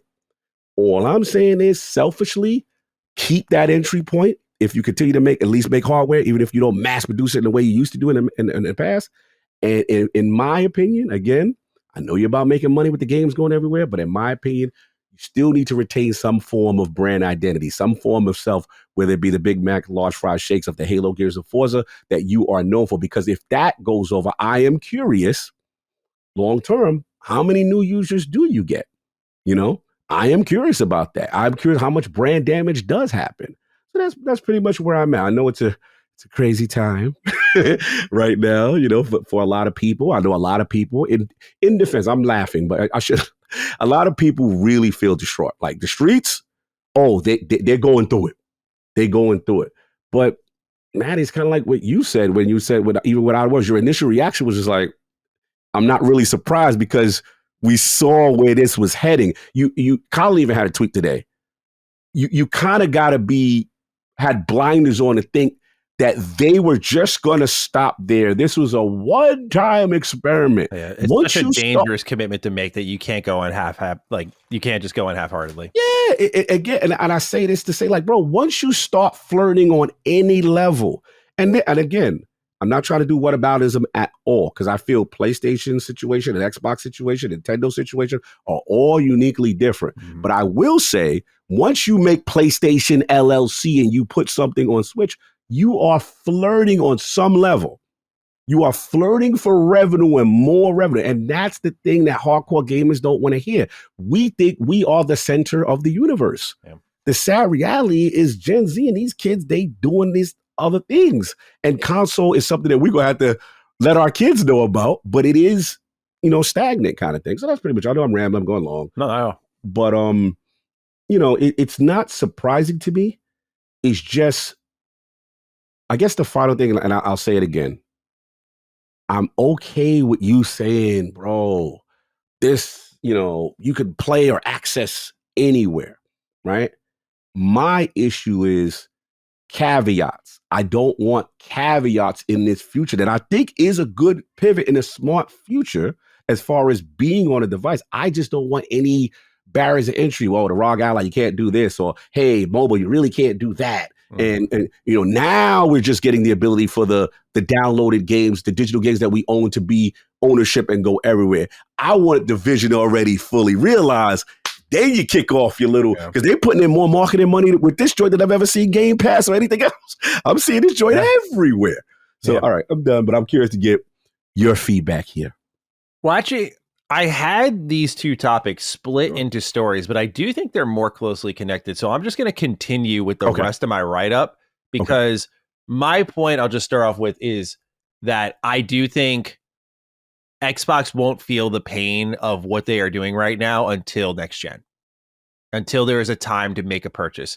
Because one of the reasons, as I'll read in this report, that Xbox is going so aggressively is they're saying, well, we're not really seeing a shift in users one way or the other, which they're taking as a level of indifference, like I'm not moving. I think that's a mistake, because in today's economy, no one is really, unless they have excess cash, this is a luxury hobby, trying to go out and buy a console for something that they already have that can mostly access games on the market, especially with Game Pass. Like, if you committed to an Xbox and that's your one console, you're probably not going to jump right now. But when that new hardware comes around and it's time to make that choice, everyone, including myself, even though I will buy all systems because this is what I do for a living, with the people who are just like, where do I go for the generation, will remember Xbox pivoting 3 years into their game plan and going completely left and leaving people feeling shafted. And they're not going to feel that now because, again, people have more important things to spend money on to survive. But I think when it comes to next generation, if this whole game plan is not fully activated and fully functioning, if you thought they got blown out of the fucking water these last 2 generations, they are in for a rude awakening. And they'll still make money because their games will be everywhere. But hardware-wise, they're so beyond fucked, in my opinion, if they do not get their shit together. Now, let's read because it'll make more sense in a sec. Rounding out 2024 is a report from none other than Jez Corden of Windows Central Gaming, which details much of Xbox's risky multi-plat strategy. For starters, he lays out the stats on a shifting industry and highlights that despite Xbox's business shift, more developers are jumping to work within the Xbox ecosystem. Titles like Genshin Impact and Death Stranding have made the jump, but Jez reports that more unannounced, previously PlayStation-exclusive third-party games are headed to the Green Team in 2025. Perhaps more interesting is what Xbox intends to do with its platform as it reaches across to the likes of Nintendo and PlayStation. At Summer Games Fest, Jez had learned from Microsoft staff that users aren't really switching between consoles much despite their multi-platform plan. This leads to why The Outer Worlds 2 is no longer console exclusive. Jez writes that this was decided as a result of the 4 games on Xbox originally brought to PlayStation having, quote, no material impact on Xbox console users, end quote. Microsoft sees this as people being happy with where they are and aren't jumping ship based on what the other team gains access to. In comes Project Rainway, a set of in-game APIs and user interface features that serve as a cross-platform Xbox guide menu. This idea was inspired by Blizzard's own Battle.net and will enable things like Xbox's systems or even cloud saves like we recently saw with Indiana Jones between Steam and Xbox. The idea of Diablo 4 keeping your progress no matter what platform you're on is the system that Xbox wants to carry across all of their games. And so that is the issue I'm starting to take. I don't mind the aggression toward this new strategy that they have. You're actually really on point with the idea that they're throwing so much marketing behind this new thing than anything else they've done before. It feels, at least in the terms of visibility and clarity, it feels that way. You know, like they're really committing to this, even if you got people like Matt Booty stepping out and going, well, case by case. My problem lies in that knowing Project Rainway is a thing, and we have no reason to doubt Jez's reporting. He's always been ironclad, especially with Xbox shit. Much like we talked about with the Xbox PC app and getting that together and then really doubling down in 2025, why haven't these things been taken care of first before this whole initiative began? Project Rainway, packaged in with these 4 games, if it felt like a plan, I do think there would have been it would still have been a meltdown, but a much more mitigated, measured disaster than what they have stepped into. And to Cog's credit, for weeks, months, this guy has said, I think they're still figuring it out. And when you see preliminary steps like this, like, hey, we're gonna keep the Xbox ecosystem feel across these games. Remember our conversations, Cog? That's what we thought. There was going to be like a curated app or UI or something that kept the Xbox ecosystem that they would then give over to these platform holders. And if that's what this is an Xbox is, like, hey, you can continue your progress from PlayStation to Xbox to Switch to PC, like we're seeing with Indie, that is awesome. And I love the idea. But it feels like a cart before the horse moment. Like, is PlayStation to be cool with that? That's your primary rival. Are they going to be cool with that? Not only that, but again, why have you put all of these games out, confirmed these other games for just quick revenue bonuses when the actual systems to support them, to make it feel like the initiative, the next step proper, is not there yet? And this is where we talk about the fine line between greed and survivability, right? And it looks like even though it is a level of survivability based on the numbers we saw for the brand in their biggest year in 2023 versus this year, where they're making a ton of money since getting Activision, it feels like greed despite it being survivability. And I think, again, yes, based on what they've said to Jez, hey, we're not seeing a material impact on active users. It's like, yeah, because food and bills are so fucking expensive right now. No one's really trying to double down on a same generation console purchase unless they have a ton of money to spend. You're not going to see a material impact until next generation when it's fully set in that, oh, I can get Xbox games anywhere. And maybe this whole Project Rainway thing and the Xbox PC app and the mobile store and that UI all is accelerated in 2025. We see all of this. It's good. It's ready to go. And in that case, I'll eat my words. But it feels like this plan is so like, oh, we'll get this preliminary step out a couple years into the actual idea. And it looks more like damage control than actual preparation. And that is my frustration. Like, it just feels as if they are in such chaos with their ability to organize this game plan that they just saw clearly something that spooked them out, right? That's the assumption at the top of this year, that earnings, right? Like, we saw the 1% movement after Starfield, and Starfield did really well. It was a top 10 selling game in one of the best years of gaming we had. Whether you love or hate Starfield, this shit sold, and a lot. And it was exclusive.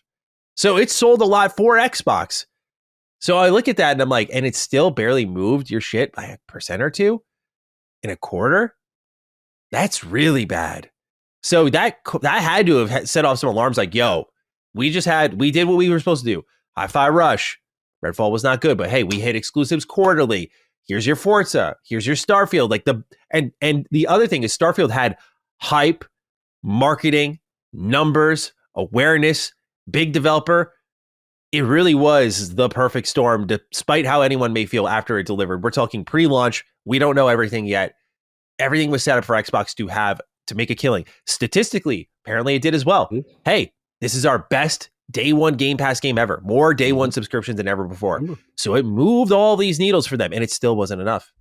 Right. So that is why I think what I'm complaining about is what happened, where they're like, oh shit, we got to move. We got to get this stuff over. Mm-hmm. I think it was panic. We gave you $70 billion, bro. Yeah.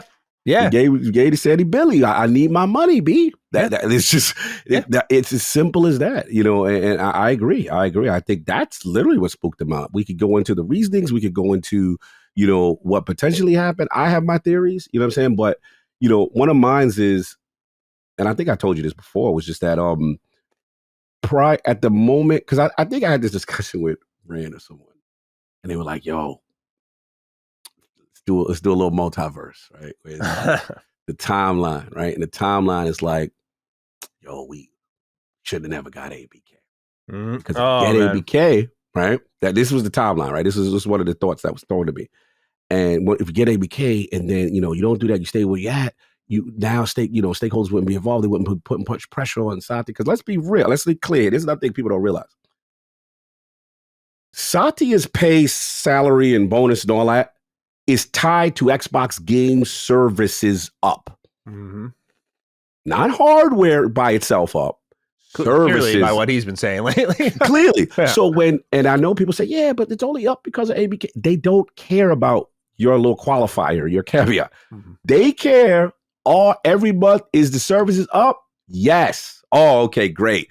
This is justifying why we gave you $70 billion. Great. Mm-hmm. So what it is they do not, it is a bottom line business, right? It's ultimately where that is. So even if hardware is cratering to where it is, right?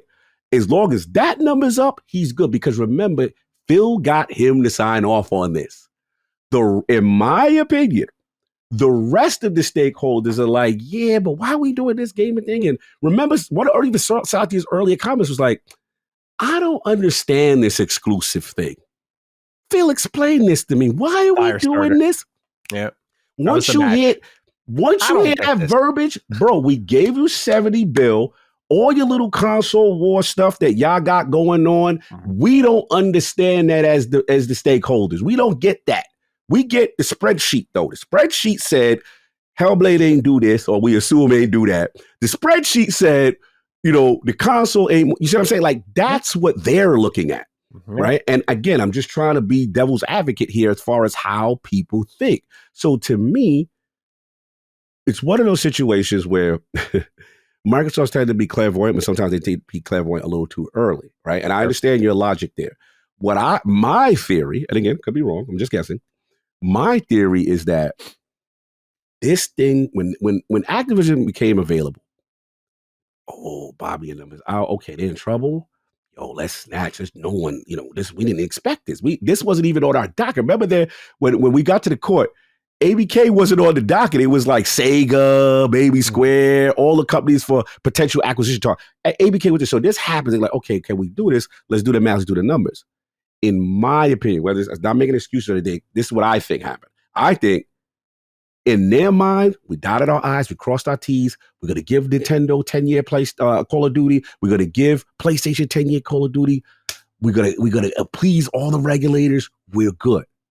And then the FTC said, no, you don't. And then Jim Ryan said, no, you don't. And then, Jim Ryan started doing, the meme, the lion flying Ryan stuff. He's going over, you know what I'm saying? He's doing what look, I ain't mad at flying, crying Ryan. You try to take his bag when Call of Duty was one of their main things that they never would be usurped from them and is a revenue getter, right? So they like, yo, stakeholders, you better fight for that. If you could block this deal, block it.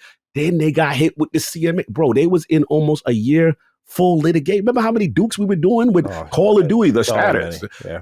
We were it was like the people's court every week on Define and Duke. We were like, we had Hogan one week, So basically what I'm trying to say is, in my opinion, because remember, prior to that point, we looked at Chicago, Xbox consoles were selling. Mm-hmm. They were doing well. Game Pass subscribers were going up. We were getting numbers incrementally.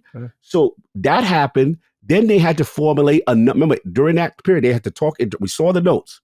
Hey, we have to talk about a timeline. If we don't get this ABK, it gets blocked. What do we do there? Then the potential of you owing, what is it, $3 million or whatever it is, if the deal didn't go through and all this other stuff. There was all these things that happened. What I'm trying to say is, I think that was a big contributing factor to it. And number two was, hey, you didn't have any games ready. The year of 2022, the death year, remember? Launch year. Bro, it was 2020 because 2022 was what was the pandemic? That was pandemic and ground in 2022. I was just saying launch year too. In 2020, they just had Game Pass. Yeah. Launch year, but it's specifically that. I remember that no first party, and it was only the Black Rock was like, hey, I did my job. I launched what I said I was going to launch. Yeah. You know what I mean? Remember, Bethesda, no disrespect, did them dirty. Like Starfield and Redfall was like, hey, sorry. And nobody else had anything worth buying a console for. So you had that. And the last thing I'll say is in reference to the console health in general. We're still waiting for a Switch 2.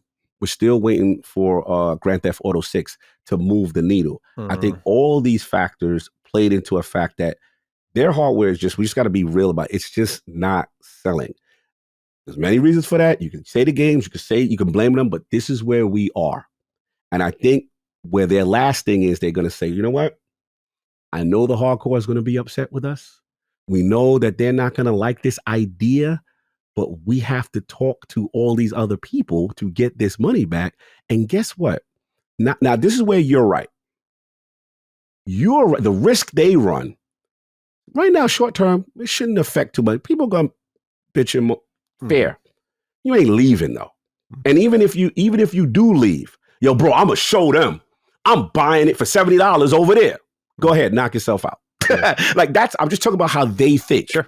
They're like, yeah, okay, you're not messing with us no more. You're not buying an Xbox no more. Great. Go buy the PlayStation version. Go buy the Switch version. We're going to put it over there.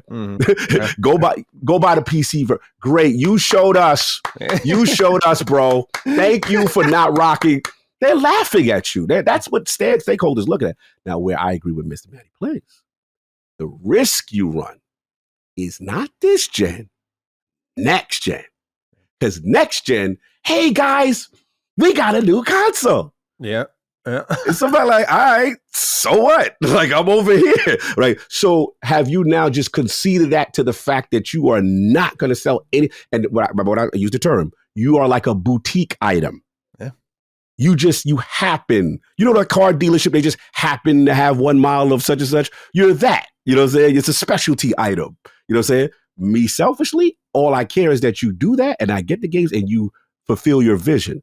But it is a point to be made that if your brand damage is so bad and so messed up that people don't even care and are apathetic, that is something. And maybe they got the numbers to say, yeah, that's nice, Kyle. You can be apathetic all you want. But Quarterly said that we got to see how that plays out. That's the real question. And I think you only know that until next gen. So it is interesting.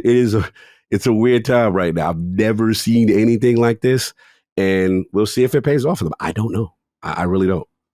Yeah, the problem is trust. I think all these points that you and I can make for positive or negative is well and good, but the trust that like, okay, hey, let's think about Xbox One. I always go back to the start of that gen. I'm like, that had a really great launch lineup and really year. Well, I know people will be like, what? But I really think about, I'll go down the list. Rise, Son of Rome, Killer Dead Instinct, Rising Dead Rising 3, Titanfall, Sunset Overdrive. Yeah. These are just the first few that come to mind. That first year was lit. Ori and the Blind Forest was 2014 as well. First year of Xbox One was really good, but they broke trust with what happened with the DRM stuff, sharing games, and it was just a tough hole to crawl out of.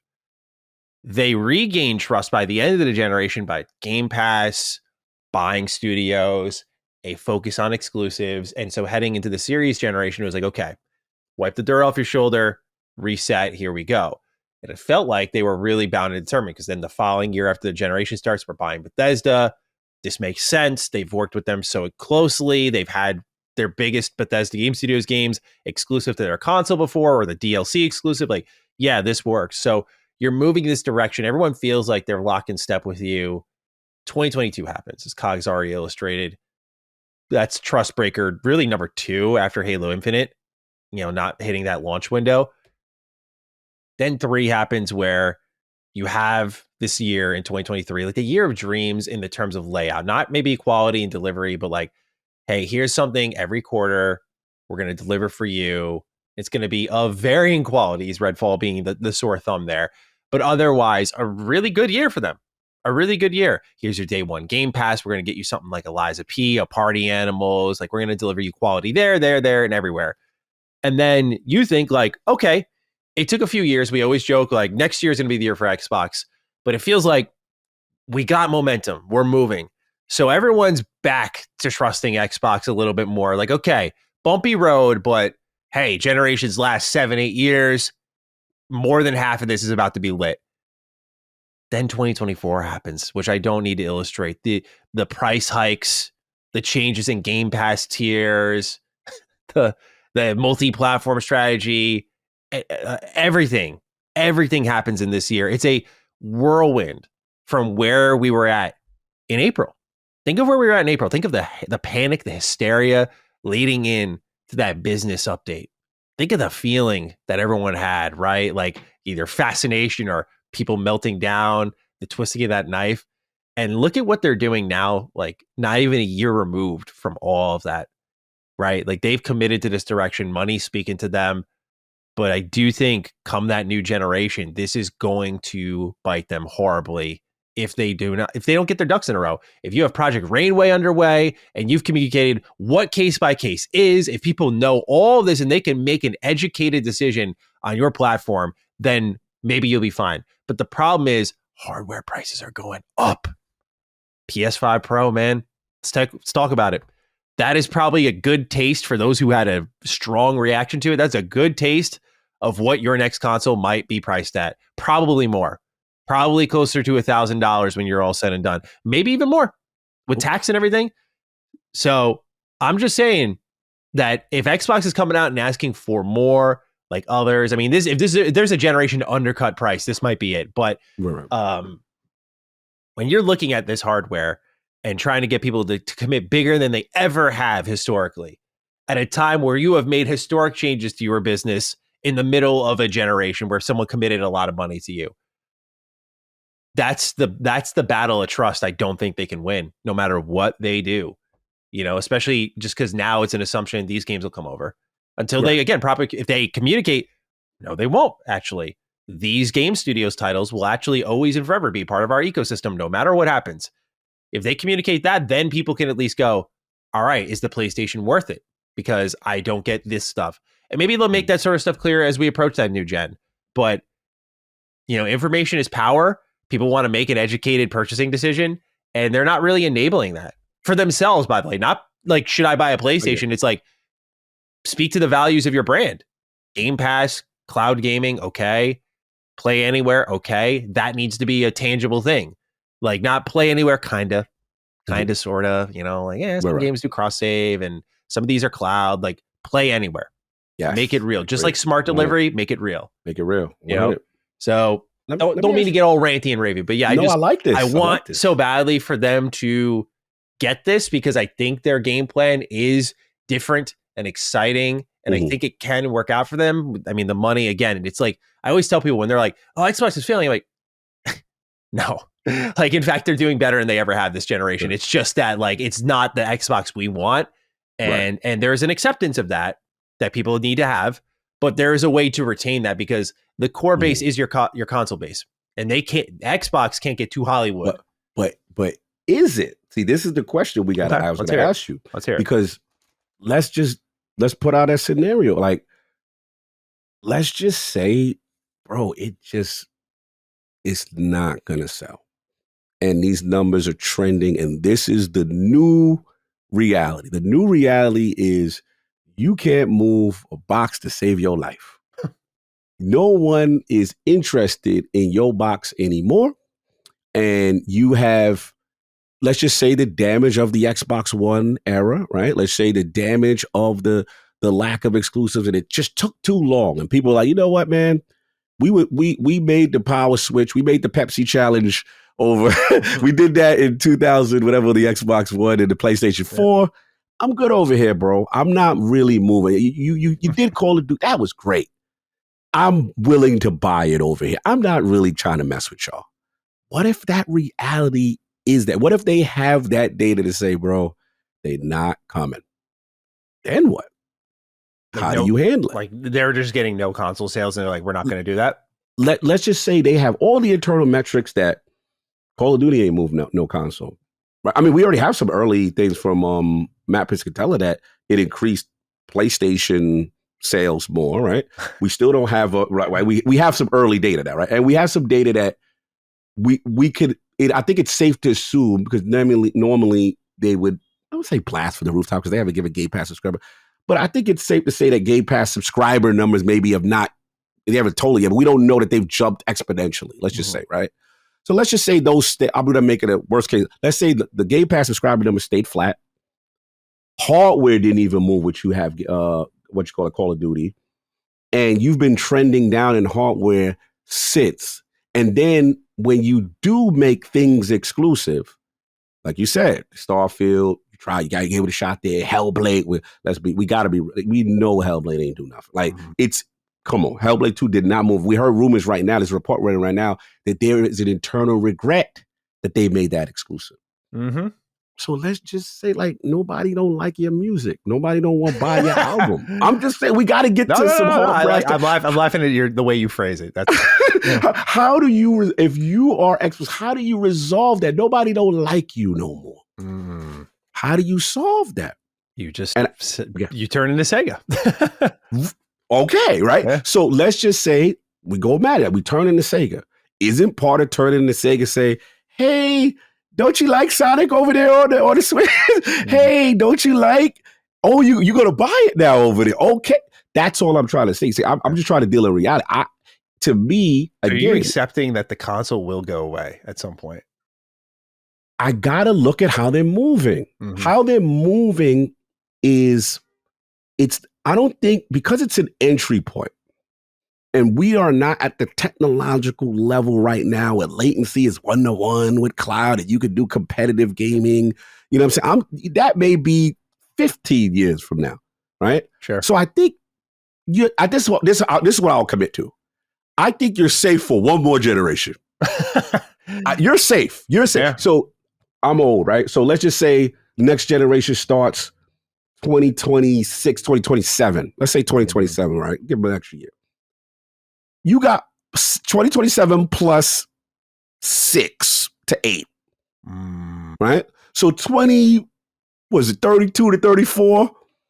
After that, bro, God bless.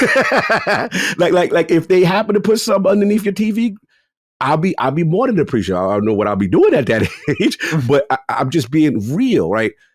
That's how I envision it. You got one more after this. I can't guarantee after that what's going to happen. And then to your point, where I do agree with you, Matty, with that one more, right? Yeah. is it really going to move the needle based on the early data that we have now? Mm-hmm. Based on the fact that, we don't know indies. No, we think indie's a game of the year contender. Yeah. Indie is critically acclaimed. We don't have any data about any numbers. Dudes is quick to pull out, we did 2 million, we did 1 million. On PC, we ain't hearing it. On Steam, we ain't hearing it. So what I'm trying to say is we may have to deal with a reality. I'm a realist. Like, what if they just don't like just there? They don't like your music no more, B. They don't like when you drop a track. When you go in the booth, they don't like how you spit it. But when the other dudes spit your balls, they love it. So it is a level of giving up. I have to internalize by the way that think about the last part. We both agreed. Some of the things we've been screaming from Define Duke since we started, me and you rocking together. Game Pass should be shouted for the root path. Game Pass should be everywhere. Shout out to my man, Jorve Ying and Ice. He's like, bro, nobody even know what Game Pass is out here. Yeah. They've done more marketing with This Is an Xbox than I have ever seen. Yeah. Since their inception. Bro, this thing is on billboards in the UK. They got the song. They got every console user knows what it is now. PlayStation guys knows what it is. Nintendo guys, and they got the jokes. They be like, yeah, since the Nintendo Switch, this is an Xbox too. Yep. PlayStation, this is an Xbox. So it actually is working. Mm-hmm. Because you got the common guy say, hey, what's going on with Xbox? What's going on? Is it true they giving up? Or I got it internalized. Mama told me when someone tell you who they are, believe it. That's where I'm at. And I just want to be clear. I never want the console to go away. I do not. I'm a console guy too. If you put a gun in my head, I do not want to play in front of my PC. If you put a gun in my head, I only want to play on portable if forced because I'm traveling and I want to extend my gaming time. Right? I love portable, don't get me wrong. But COG comes from, I want to come home, get on that couch, get my Valari, put my feet up, you know what I'm saying? Of course. Lightly clothed, beefy cognito in front of his TV. That's lightly clothed. Lightly clothed with a drink, a beverage, a nice beverage. You know what I'm saying? It's that's me.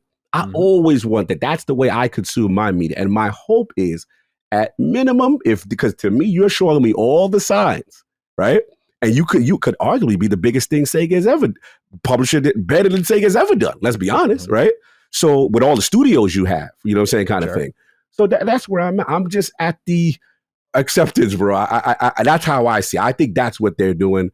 And I'll be happy to get one more after this. And hopefully they just continue to make something undeliverable. So do you think they see that trend, if you will? Like they're looking and saying like PlayStation's going to do this too eventually? Because like for me, like you gave a timetable, right? Mm-hmm.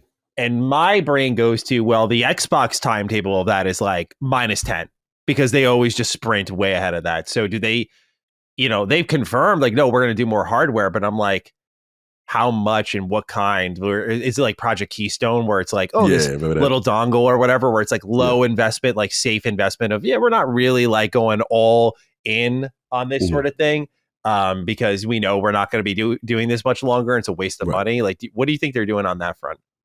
I think they're analyzing it like this. Again, this is where they end up always being right how things go. They just tend to be early, right? Too early sometimes. I think they look at it as, look, they see the size of PlayStation. Nintendo is its own little beast because they're kind of like family. They got the kid demographic on lock. Yeah. They came up in the toy business, so to speak. So it's like they seem to have got their niche. We'll see how that continues. And obviously we've got to see Switch 2. But I think it's safe to assume that Nintendo's long-term future is still bright with iconic IP that they make, family-friendly franchise, and they know how to reinvent themselves. They are natural game makers, right? It's safe to say. Yes. PlayStation is what I consider the high-performant guys, right? They make these amazing games, cinematic production, but what we are learning, these games cost a lot of money. What we are learning is, man, we may need to dip into PC. But I just see it. I'm not going to put this thing. I'm not going to do what about is like, Xbox do it. That's definitely going to happen to them. I'm not doing that. I'm just saying Xbox's timetable is ridiculously accelerated because of the failures of what has been happening with the hardware in conjunction of this is now the best pivot to be everywhere and make the most money because of the active users and the publishing and all this stuff and the software. They're historically a software company. Mm-hmm. When you think about Xbox, Microsoft, you think about Office 365. Yeah.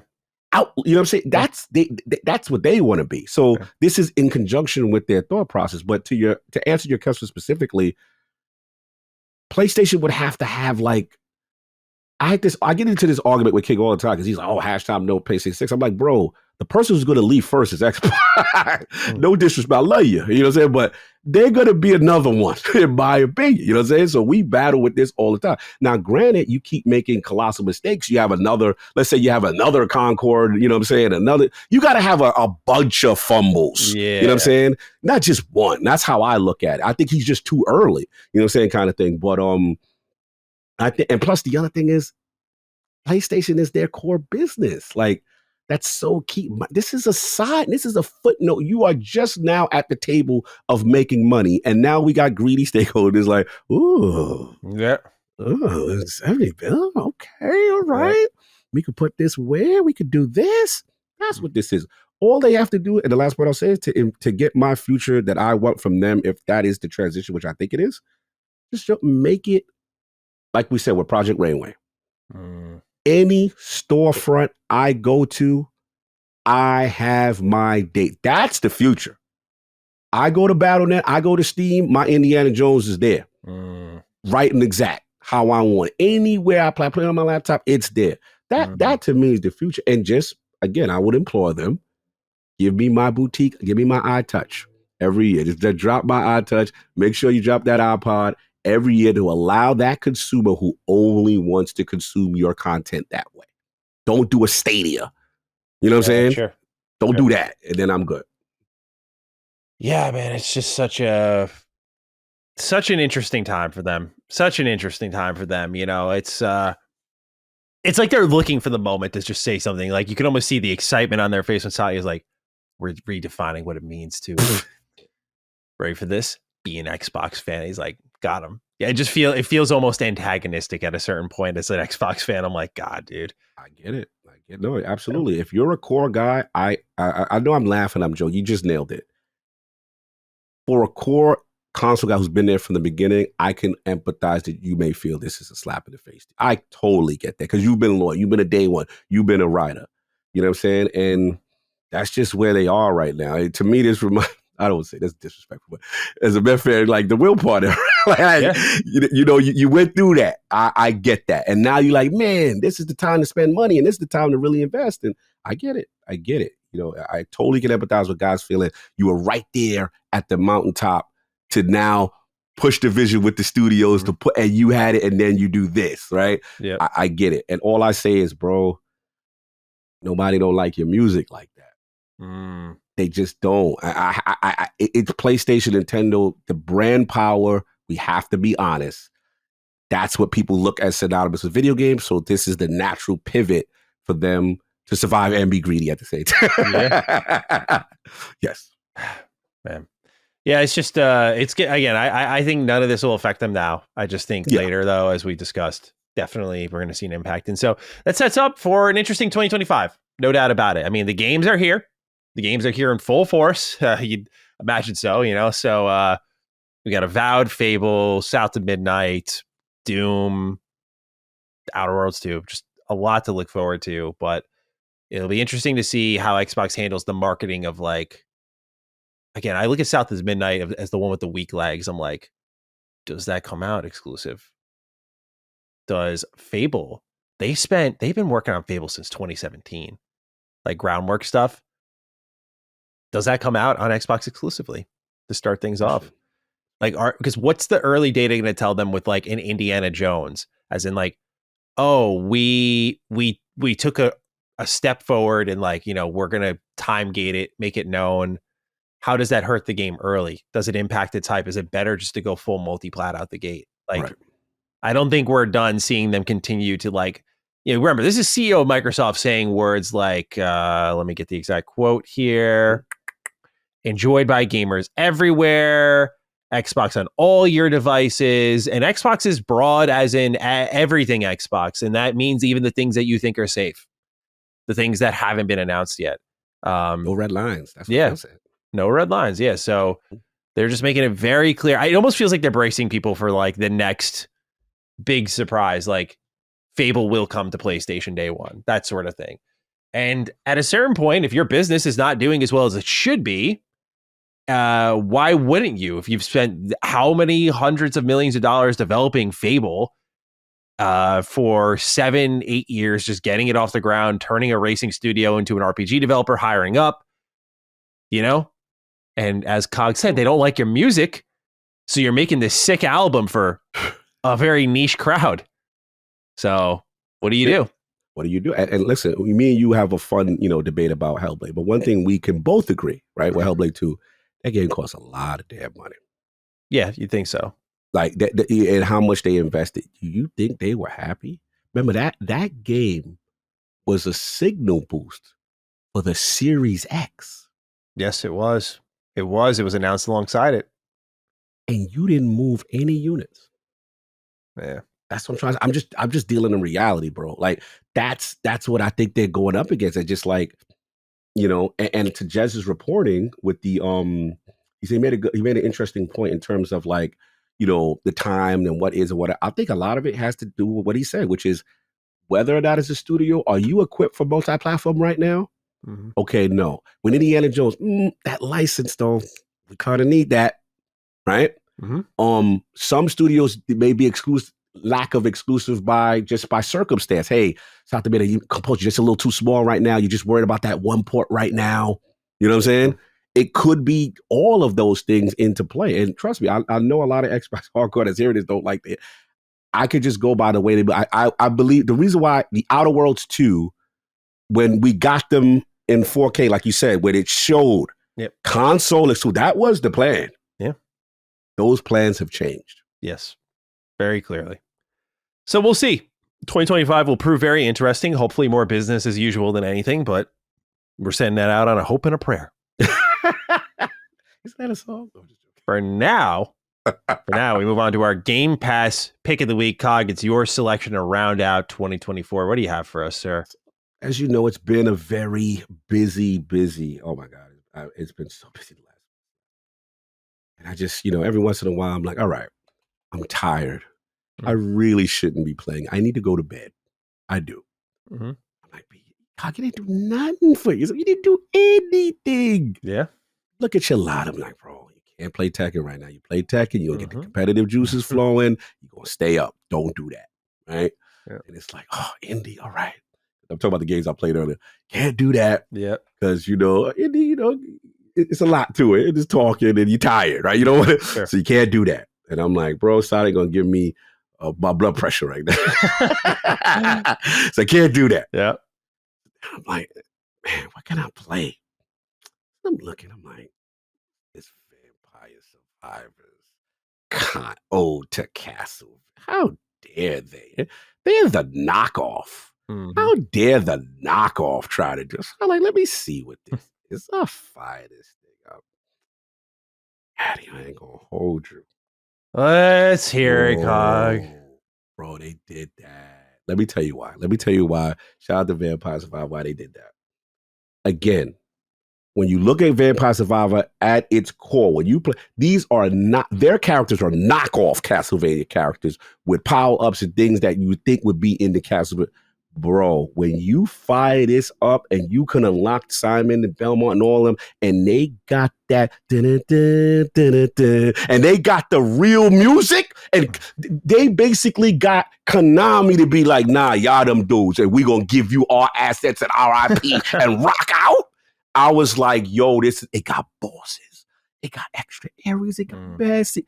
Bro, it is the most fun, quick, get in, get out. And then what I like is the end game. You could just, all right, you fire up one day, then you use the coins that you got, because you basically, you get the little gems and that levels you up during the thing. You can make your projectiles faster, you make your weapons faster, right. All these extra things. They got new stuff too. I be having the Holy Bibles circle around me. So anybody, and they got new bosses, new stuff. But the thing that's dope is, which is the end game of Vampire Survivor. So let's say you lose, you get overwhelmed, right? Now you go back into that. Now you go to the start screen, go to the power up screen, because any coins that you got can carry over to long-term upgrades. They've got that tree. Bro, if you're, I don't know if you grew up with Castlevania like that.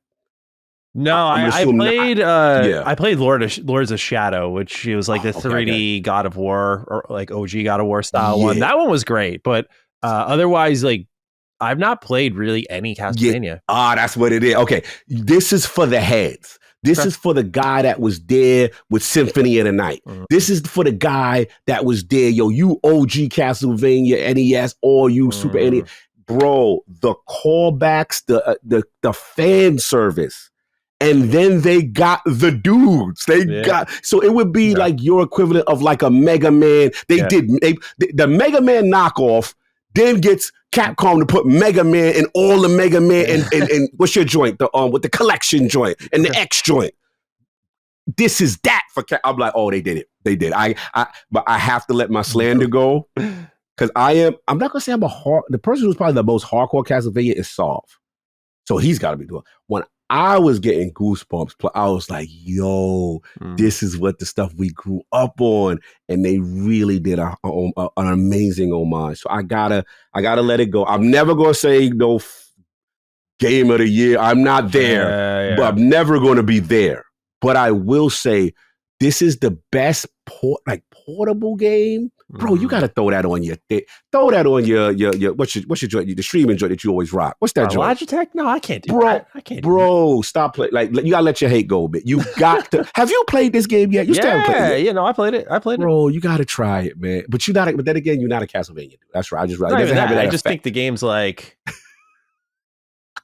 My words for it aren't really nice at all. Like, but like you're a pixel art dude. That's what's weird about your hate with this one.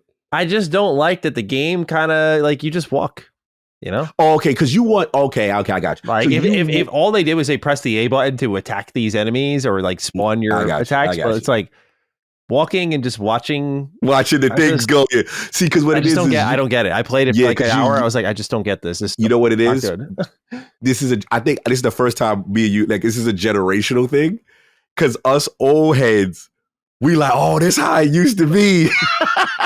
And this is I have it good now then? You probably an addict. You an addict to say. He's like, I don't get this foolishness. But you go ahead, Kyle. You knock yourself. As long as you're having fun. I'm not here to rob you of your joy. As long as you don't be using my stuff against me. It's true. I'm just trying to let you have fun.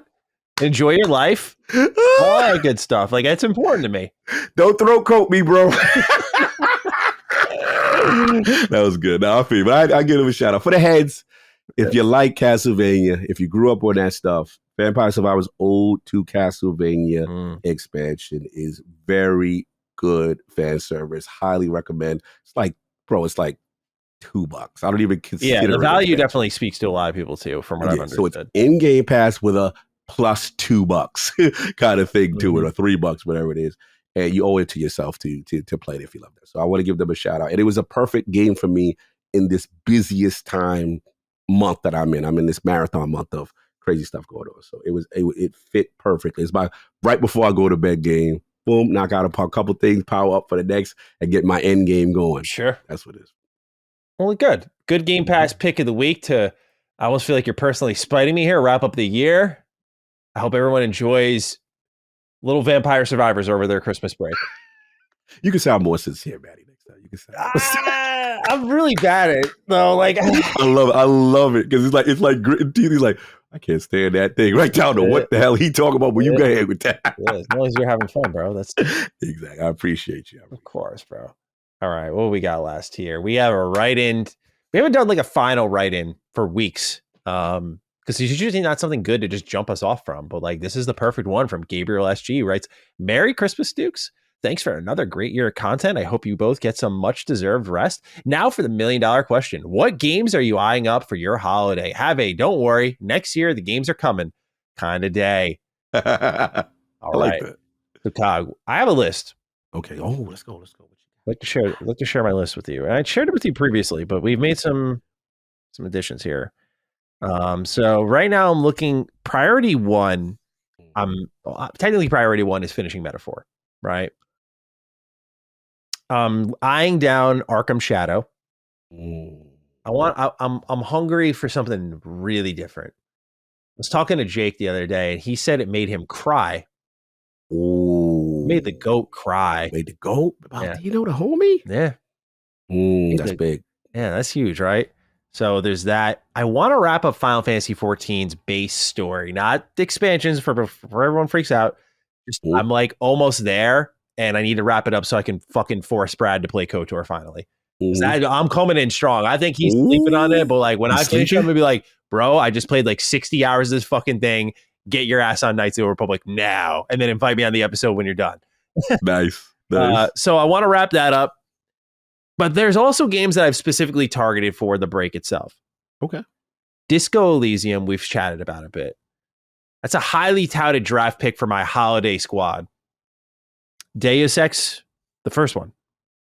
I've heard that this is a game I would love. You know, this is the type of game I do love. Sure. Death Stranding. Oh, you keep saying Yeah, Death Stranding. That's up there. That's a really important one. Daybreak 2, I'm halfway through. There's a lot I'm looking at. Mega Man Star Force, Leo, specifically the first one.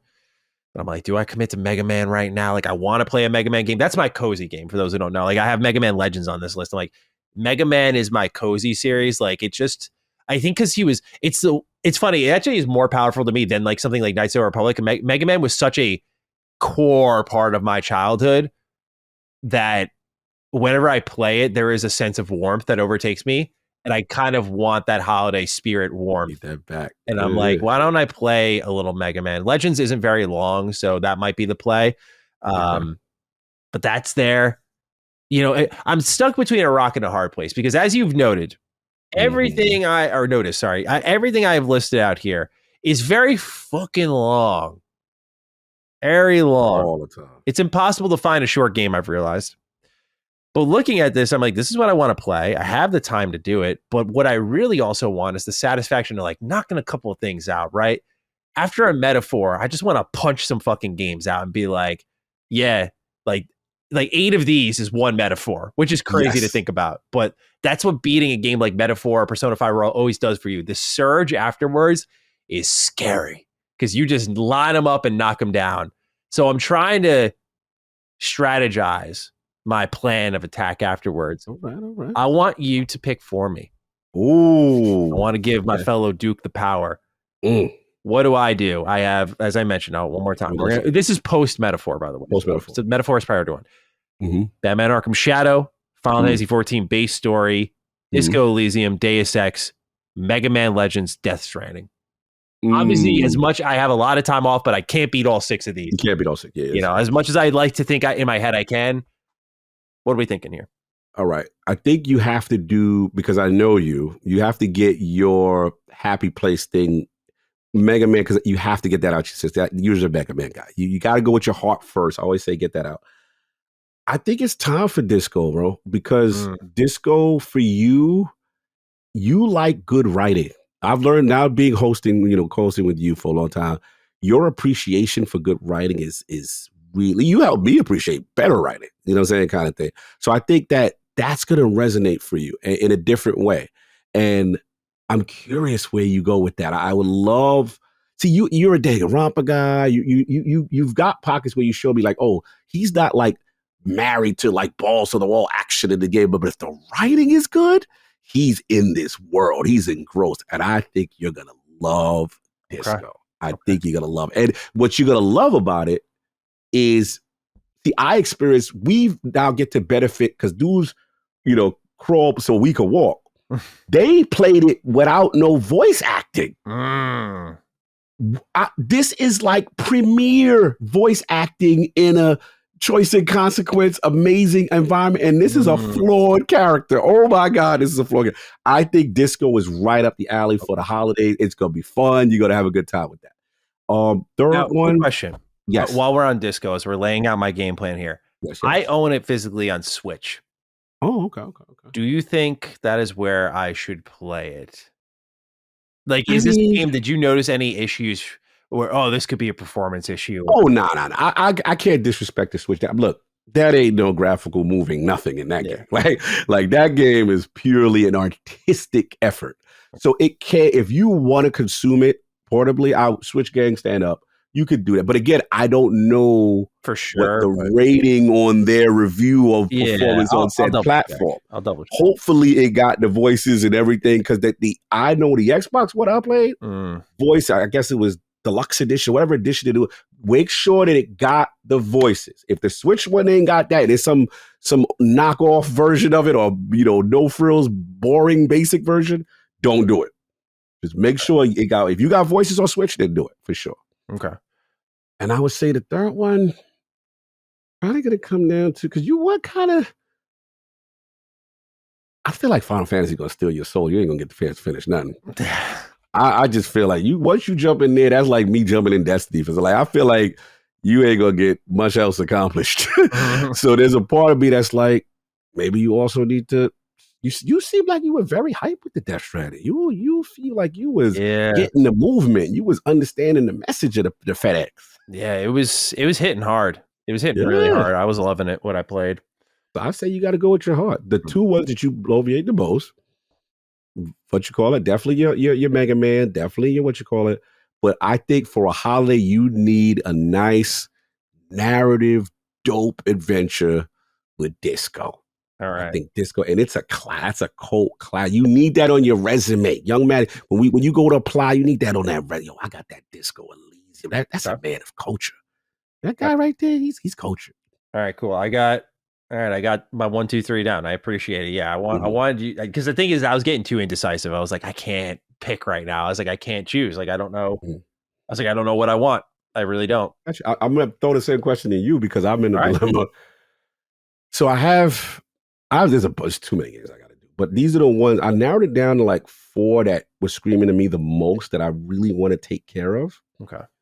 So the first one was just, I felt bad because I'm like, I'm gonna be the champion of this game, the original, and beat all of them, and I didn't get going with Ayuden. Right? I was looking at Ayuden Chronicle, like, man, and then I heard Addict talking about it. He was like, bro, they're doing so many cool things in the JRPG space. So unique, and the way he was talking about it was how I fell in love speaking it. I was like, oh, all right. So he's like, because I can tell you these experience things for the first time, and because I want one other JRPG under my belt.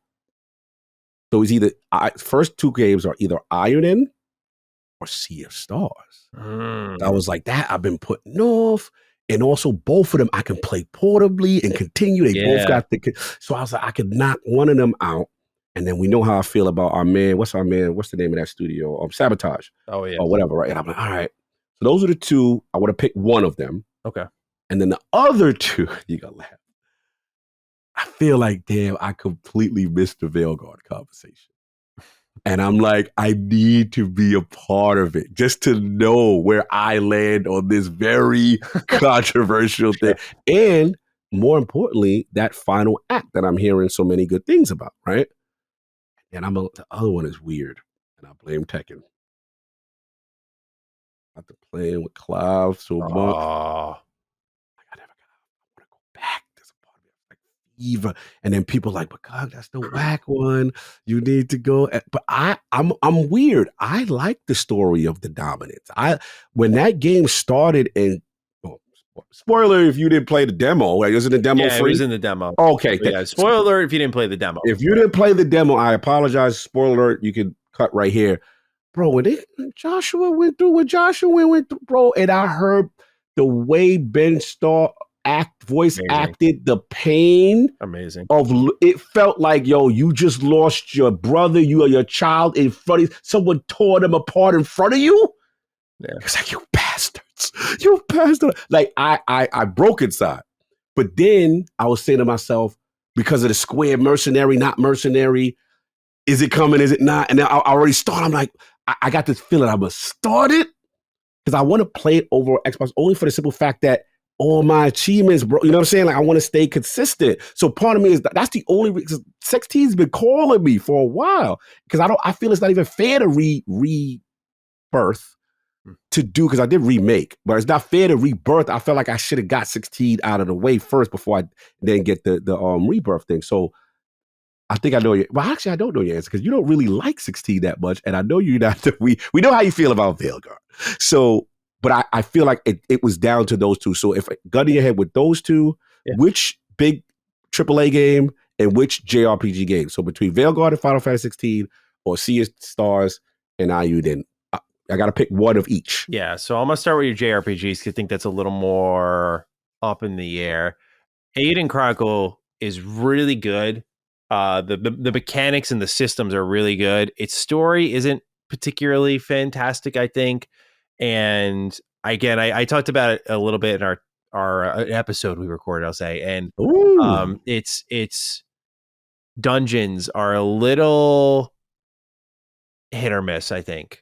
Okay. And I feel like you would maybe bounce off that a little bit more, where Sabotage has a very, I think, strong design philosophy of like, hey, it's going to be the thing you remember, in this case, Chrono Trigger, but we're kind of modernizing the things around it so it's not as old and frustrating feeling, where Ayuden Chronicle 100 Heroes is more of a dedication to the past in every sense. Got it. I would recommend Sabotage's Sea of Stars simply because I think also it just got a 2.0 update, so it just got like a bunch of new features and cleanups on like grammar and writing, which was kind of bad when it first launched. Like a lot, like some of the combat's been overhauled. So I think this one just in general would vibe with you more. You love Sabotage just like I do, and Sea of Stars is a really good game. And I think this is the one. This is the one I would throw you at, because Ayuden is really long, and I think the worst combo you could do in the terms of length is 100 Heroes and Veilguard. That's two really long games. Sea of Stars and 16 are as measured as you want them to be, I would say. So I would say Sea of Stars. All right, so let's get down to the Veilguard. Your fantasy pick. Yes. And the 16. What should I do? I understand the desire to understand Veilguard, and there is a morbid curiosity with that. As someone who played Cold Steel 4, which is a JRPG I hate during my holiday break, I personally, Cog, don't want you to feel like in your precious time off that you have wasted that playing something that has soured your life. Now, I had a great chat with Skillip and Jake Baldino. And we were talking about Veilguard. Me and Ralph don't like it at all, as everyone knows. Jake didn't even finish it. Jake was like, yeah, I like got a little bit in. It's like such a nothing. He called it, I think his definition of it was like Netflix exclusive movie. Like it kind of comes and goes. Like you don't really remember anything about it. The Hulu. Yeah. So that was his kind of breakdown of it. And I've heard people who end up liking it. Lockmort was a little more positive. Yeah, I potted with him. And, he broke down the positives of it, but he had his fair criticism too. But he sounded like he enjoyed it probably more than everyone else that I've heard. I was surprised because when we talked about it, he was like, I can't do it. And then he ended up liking it. And I was like, I mean, hey, dude, good for you. I was surprised because him and I have very similar RPG tastes. And I was like, dude, how were you not like feeling your insides great with like the character dialogue? It's just so inhumane is how I define it, in that it's not how people talk. It's just not. I would wholeheartedly, and as someone who's not really a big Final Fantasy 16 fan, I would wholeheartedly recommend that game over Veilguard. Right, that's right. You didn't like either. I just thought about that. Yeah, I wasn't big on 16 because 16's action combat. Do you ever play Devil May Cry? Yes. Okay, so do you like Devil May Cry? I'm be honest, I'm not the biggest Devil May Cry guy, but it's okay. I'm not the guy like, I know guys that love it. They're like, oh my God, this is great. It's cool, it's flashy, it's fun, but I've never been like, yo, that's my number one style or action type game. But that's where I'm at with it. So you feel like it's a lesser version of Devil May Cry style? Kinda. I mean, it's good. It's really good in some stretches. Like the first two acts, particularly the first act, is really good. The finale in 16 is excellent.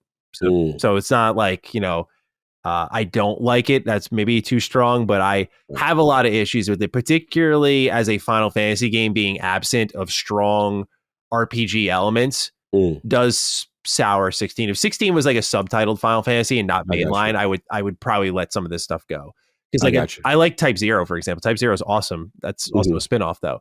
Final Fantasy 16 though, I mean, I'm thinking for you, performance, voice acting, like Ben. Storyline, like I think this would hit. Tekken Connection is a good link for you, but I do think the story, it's Game of Thronesy at first. It gets more fantastical as it goes on, which I think is a mistake, but maybe you will like that more. But the presentation, there's nothing like it.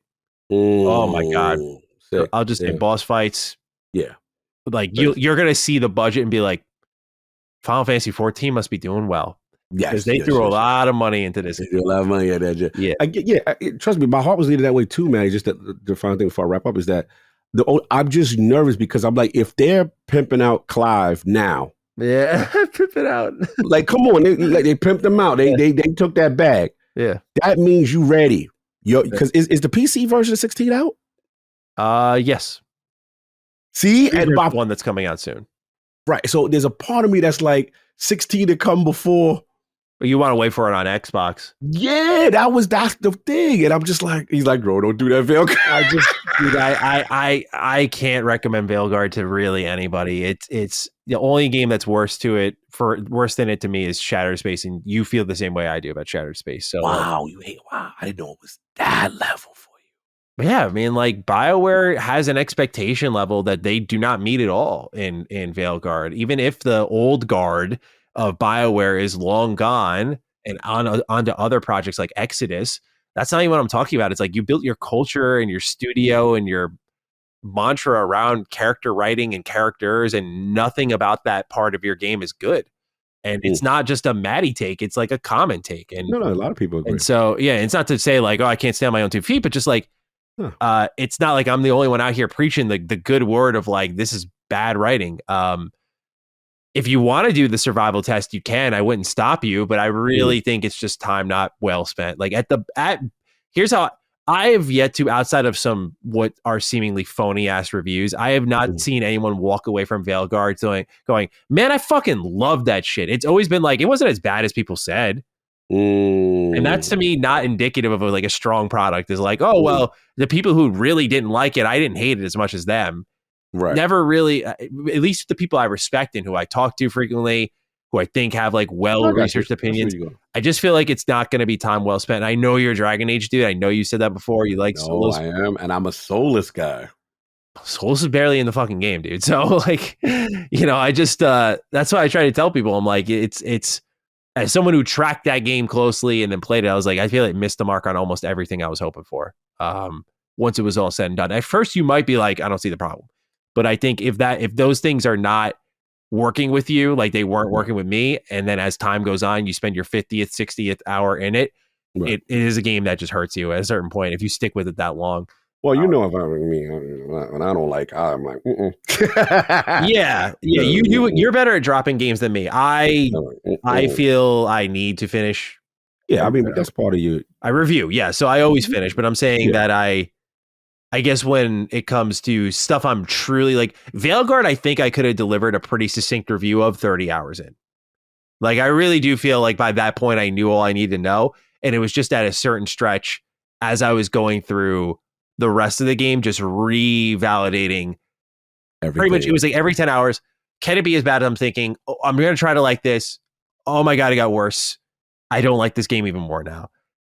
It was no pleasure writing like a 40-minute review on how bad I thought it was, dude. That's like the most critical review I've probably ever delivered in my life. So take that as you will. I just think just think Final Fantasy 16 will be way more up your alley. It's not even you take Veilguard as a situation. You know what I like. Yeah, like I just know you're just one taste.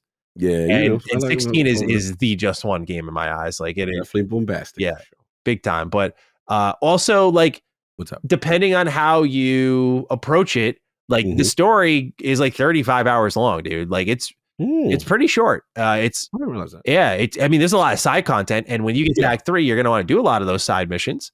But that'll add hours to your play clock for sure. But this is not like a 100-hour game or something like that. Okay. I thought it was one of those. Okay. Yeah, no. Gotcha. You can reach. I want to put definitive numbers out there. 70. Yeah. You can reach for sure. Like there's a lot of content there, but if you're just mainlining it, dude, you can beat this in under 40. So you might be looking for a third game, depending on how much you game. I know, that's the case. Yeah. All right. Sounds good. Appreciate it, man. All right. So there you go. So Cog's going to be looking at, if he follows my word, he's going to be looking at a little Sea of Stars in 16. I am going to be starting with Mega Man Legends and moving into Disco Elysium. I can't wait for that one. All right. Cog, it's time for us to wrap this one up. Yeah. Another year of the Dukes in the books. Yeah, man. Another year, another fun one. Yeah, man. Good growth this year. And I was like, the community we fostered. It's just been super cool. And, the love we get is really appreciated. Like, it's truly heartfelt. But I just love the community that me and you have fostered together. And it's really dope doing a pod with you. Yeah. Being in the realm. How you feeling as you're reflecting back? I'll talk about the audience in a sec, bro. I just want to say I love you. Oh, I love you too, bro. I love you, dude. You again, I don't mean to always bring up what I went through with Dragon Age. I'm sorry. I know it's a broken record thing, but I would just say Cog was the first guy to make me break down, because when he was calling me and like, obviously all the shit that was being said about me, I think Cog was the first guy to come to my mind as like, he's got to be thinking like the worst things about me. And to know that this guy still had his faith in me, he had my back, he was making sure I was okay first before any questions, like that is true friendship. And you had me at a low moment, and I will always remember that, as long as I live. So I know we always give our audience love, but I want to say how much I love you. Appreciate your brother. You, man. No, your brother too. And I learned a lot from you. And I love, first of all, just your professionalism and your attention to detail. You get me to rethink things. And I like that. I like being like, yo, you know what? He's made a very poignant point there. Let me revisit this. Boy. Like there are the times I'll go back on some things and I'll research. I'm like, yo, or make me go back to a game and really get my thoughts together. Like I consider you and your generation, especially you, the way you carry yourself is, the attention to detail, and it's not just the passion of the game, it's the attention to detail. I think reviewing games is an art, and I think describing games is an art. And that's something that's never been like my strength. I can tell you how excited something makes me. I'm good at that. Like I can tell you what it made me feel, right? But you are good at getting to the core of why it made you feel and breaking things down. I just see your growth in the space has been tremendous. Love that. And obviously, this year was fun because we got a chance. We did a lot of in-person stuff this year. We did. We got to see each other a lot this year. This year. Yeah, like more than other years. And I thought that was dope for our friendship and just just continue to build, man. And that's dope, man. I got tremendous love for you. Super proud of man. Time did not do it. You know what I'm saying? That was dope. And obviously, shout out to the lady, the Duchess. Yes. You know what I'm saying? Doing her thing.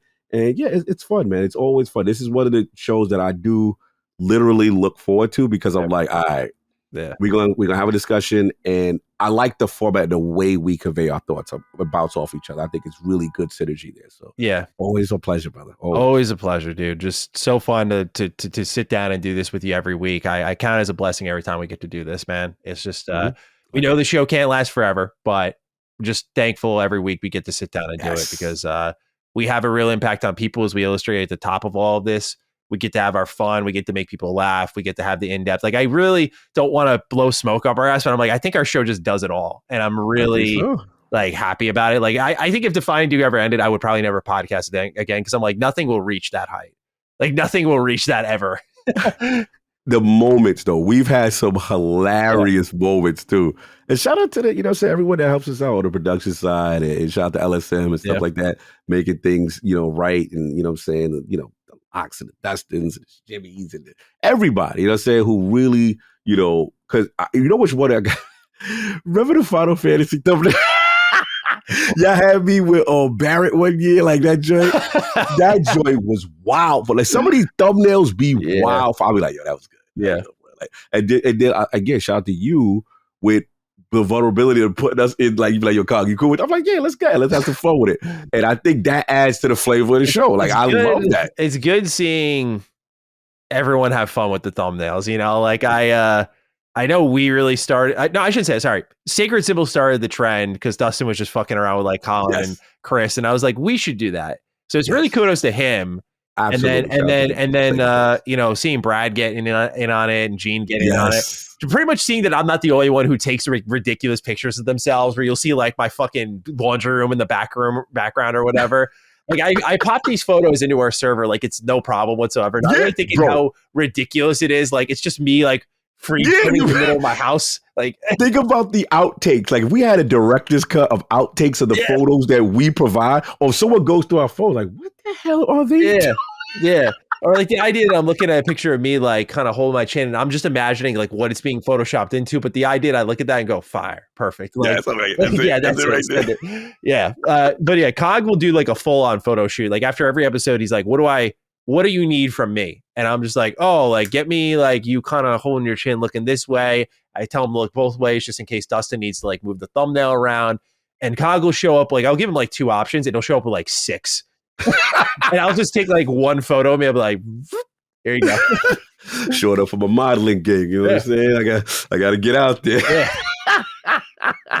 Fashion week. Yeah. No, so I always appreciate your willingness to get down with the crazy thumbnails because I think they give our show that feel of like you're stepping in knowing it's something fun. You know, we have the serious conversations.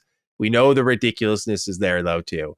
And I think that's really important. So yeah, just love it. Shout out to the Duke audience for another just excellent year. You know, appreciate y'all being with us. You know, we had our opportunity to finally do in-person Duke. Hell yeah. There was a couple of times we almost had the chance to, and it fell through. So that was awesome. You know, we appreciate everyone being there through all the highs and lows. Certainly there's been a lot of lows this year when it comes to the world of Xbox. So we thank you for just being part of that.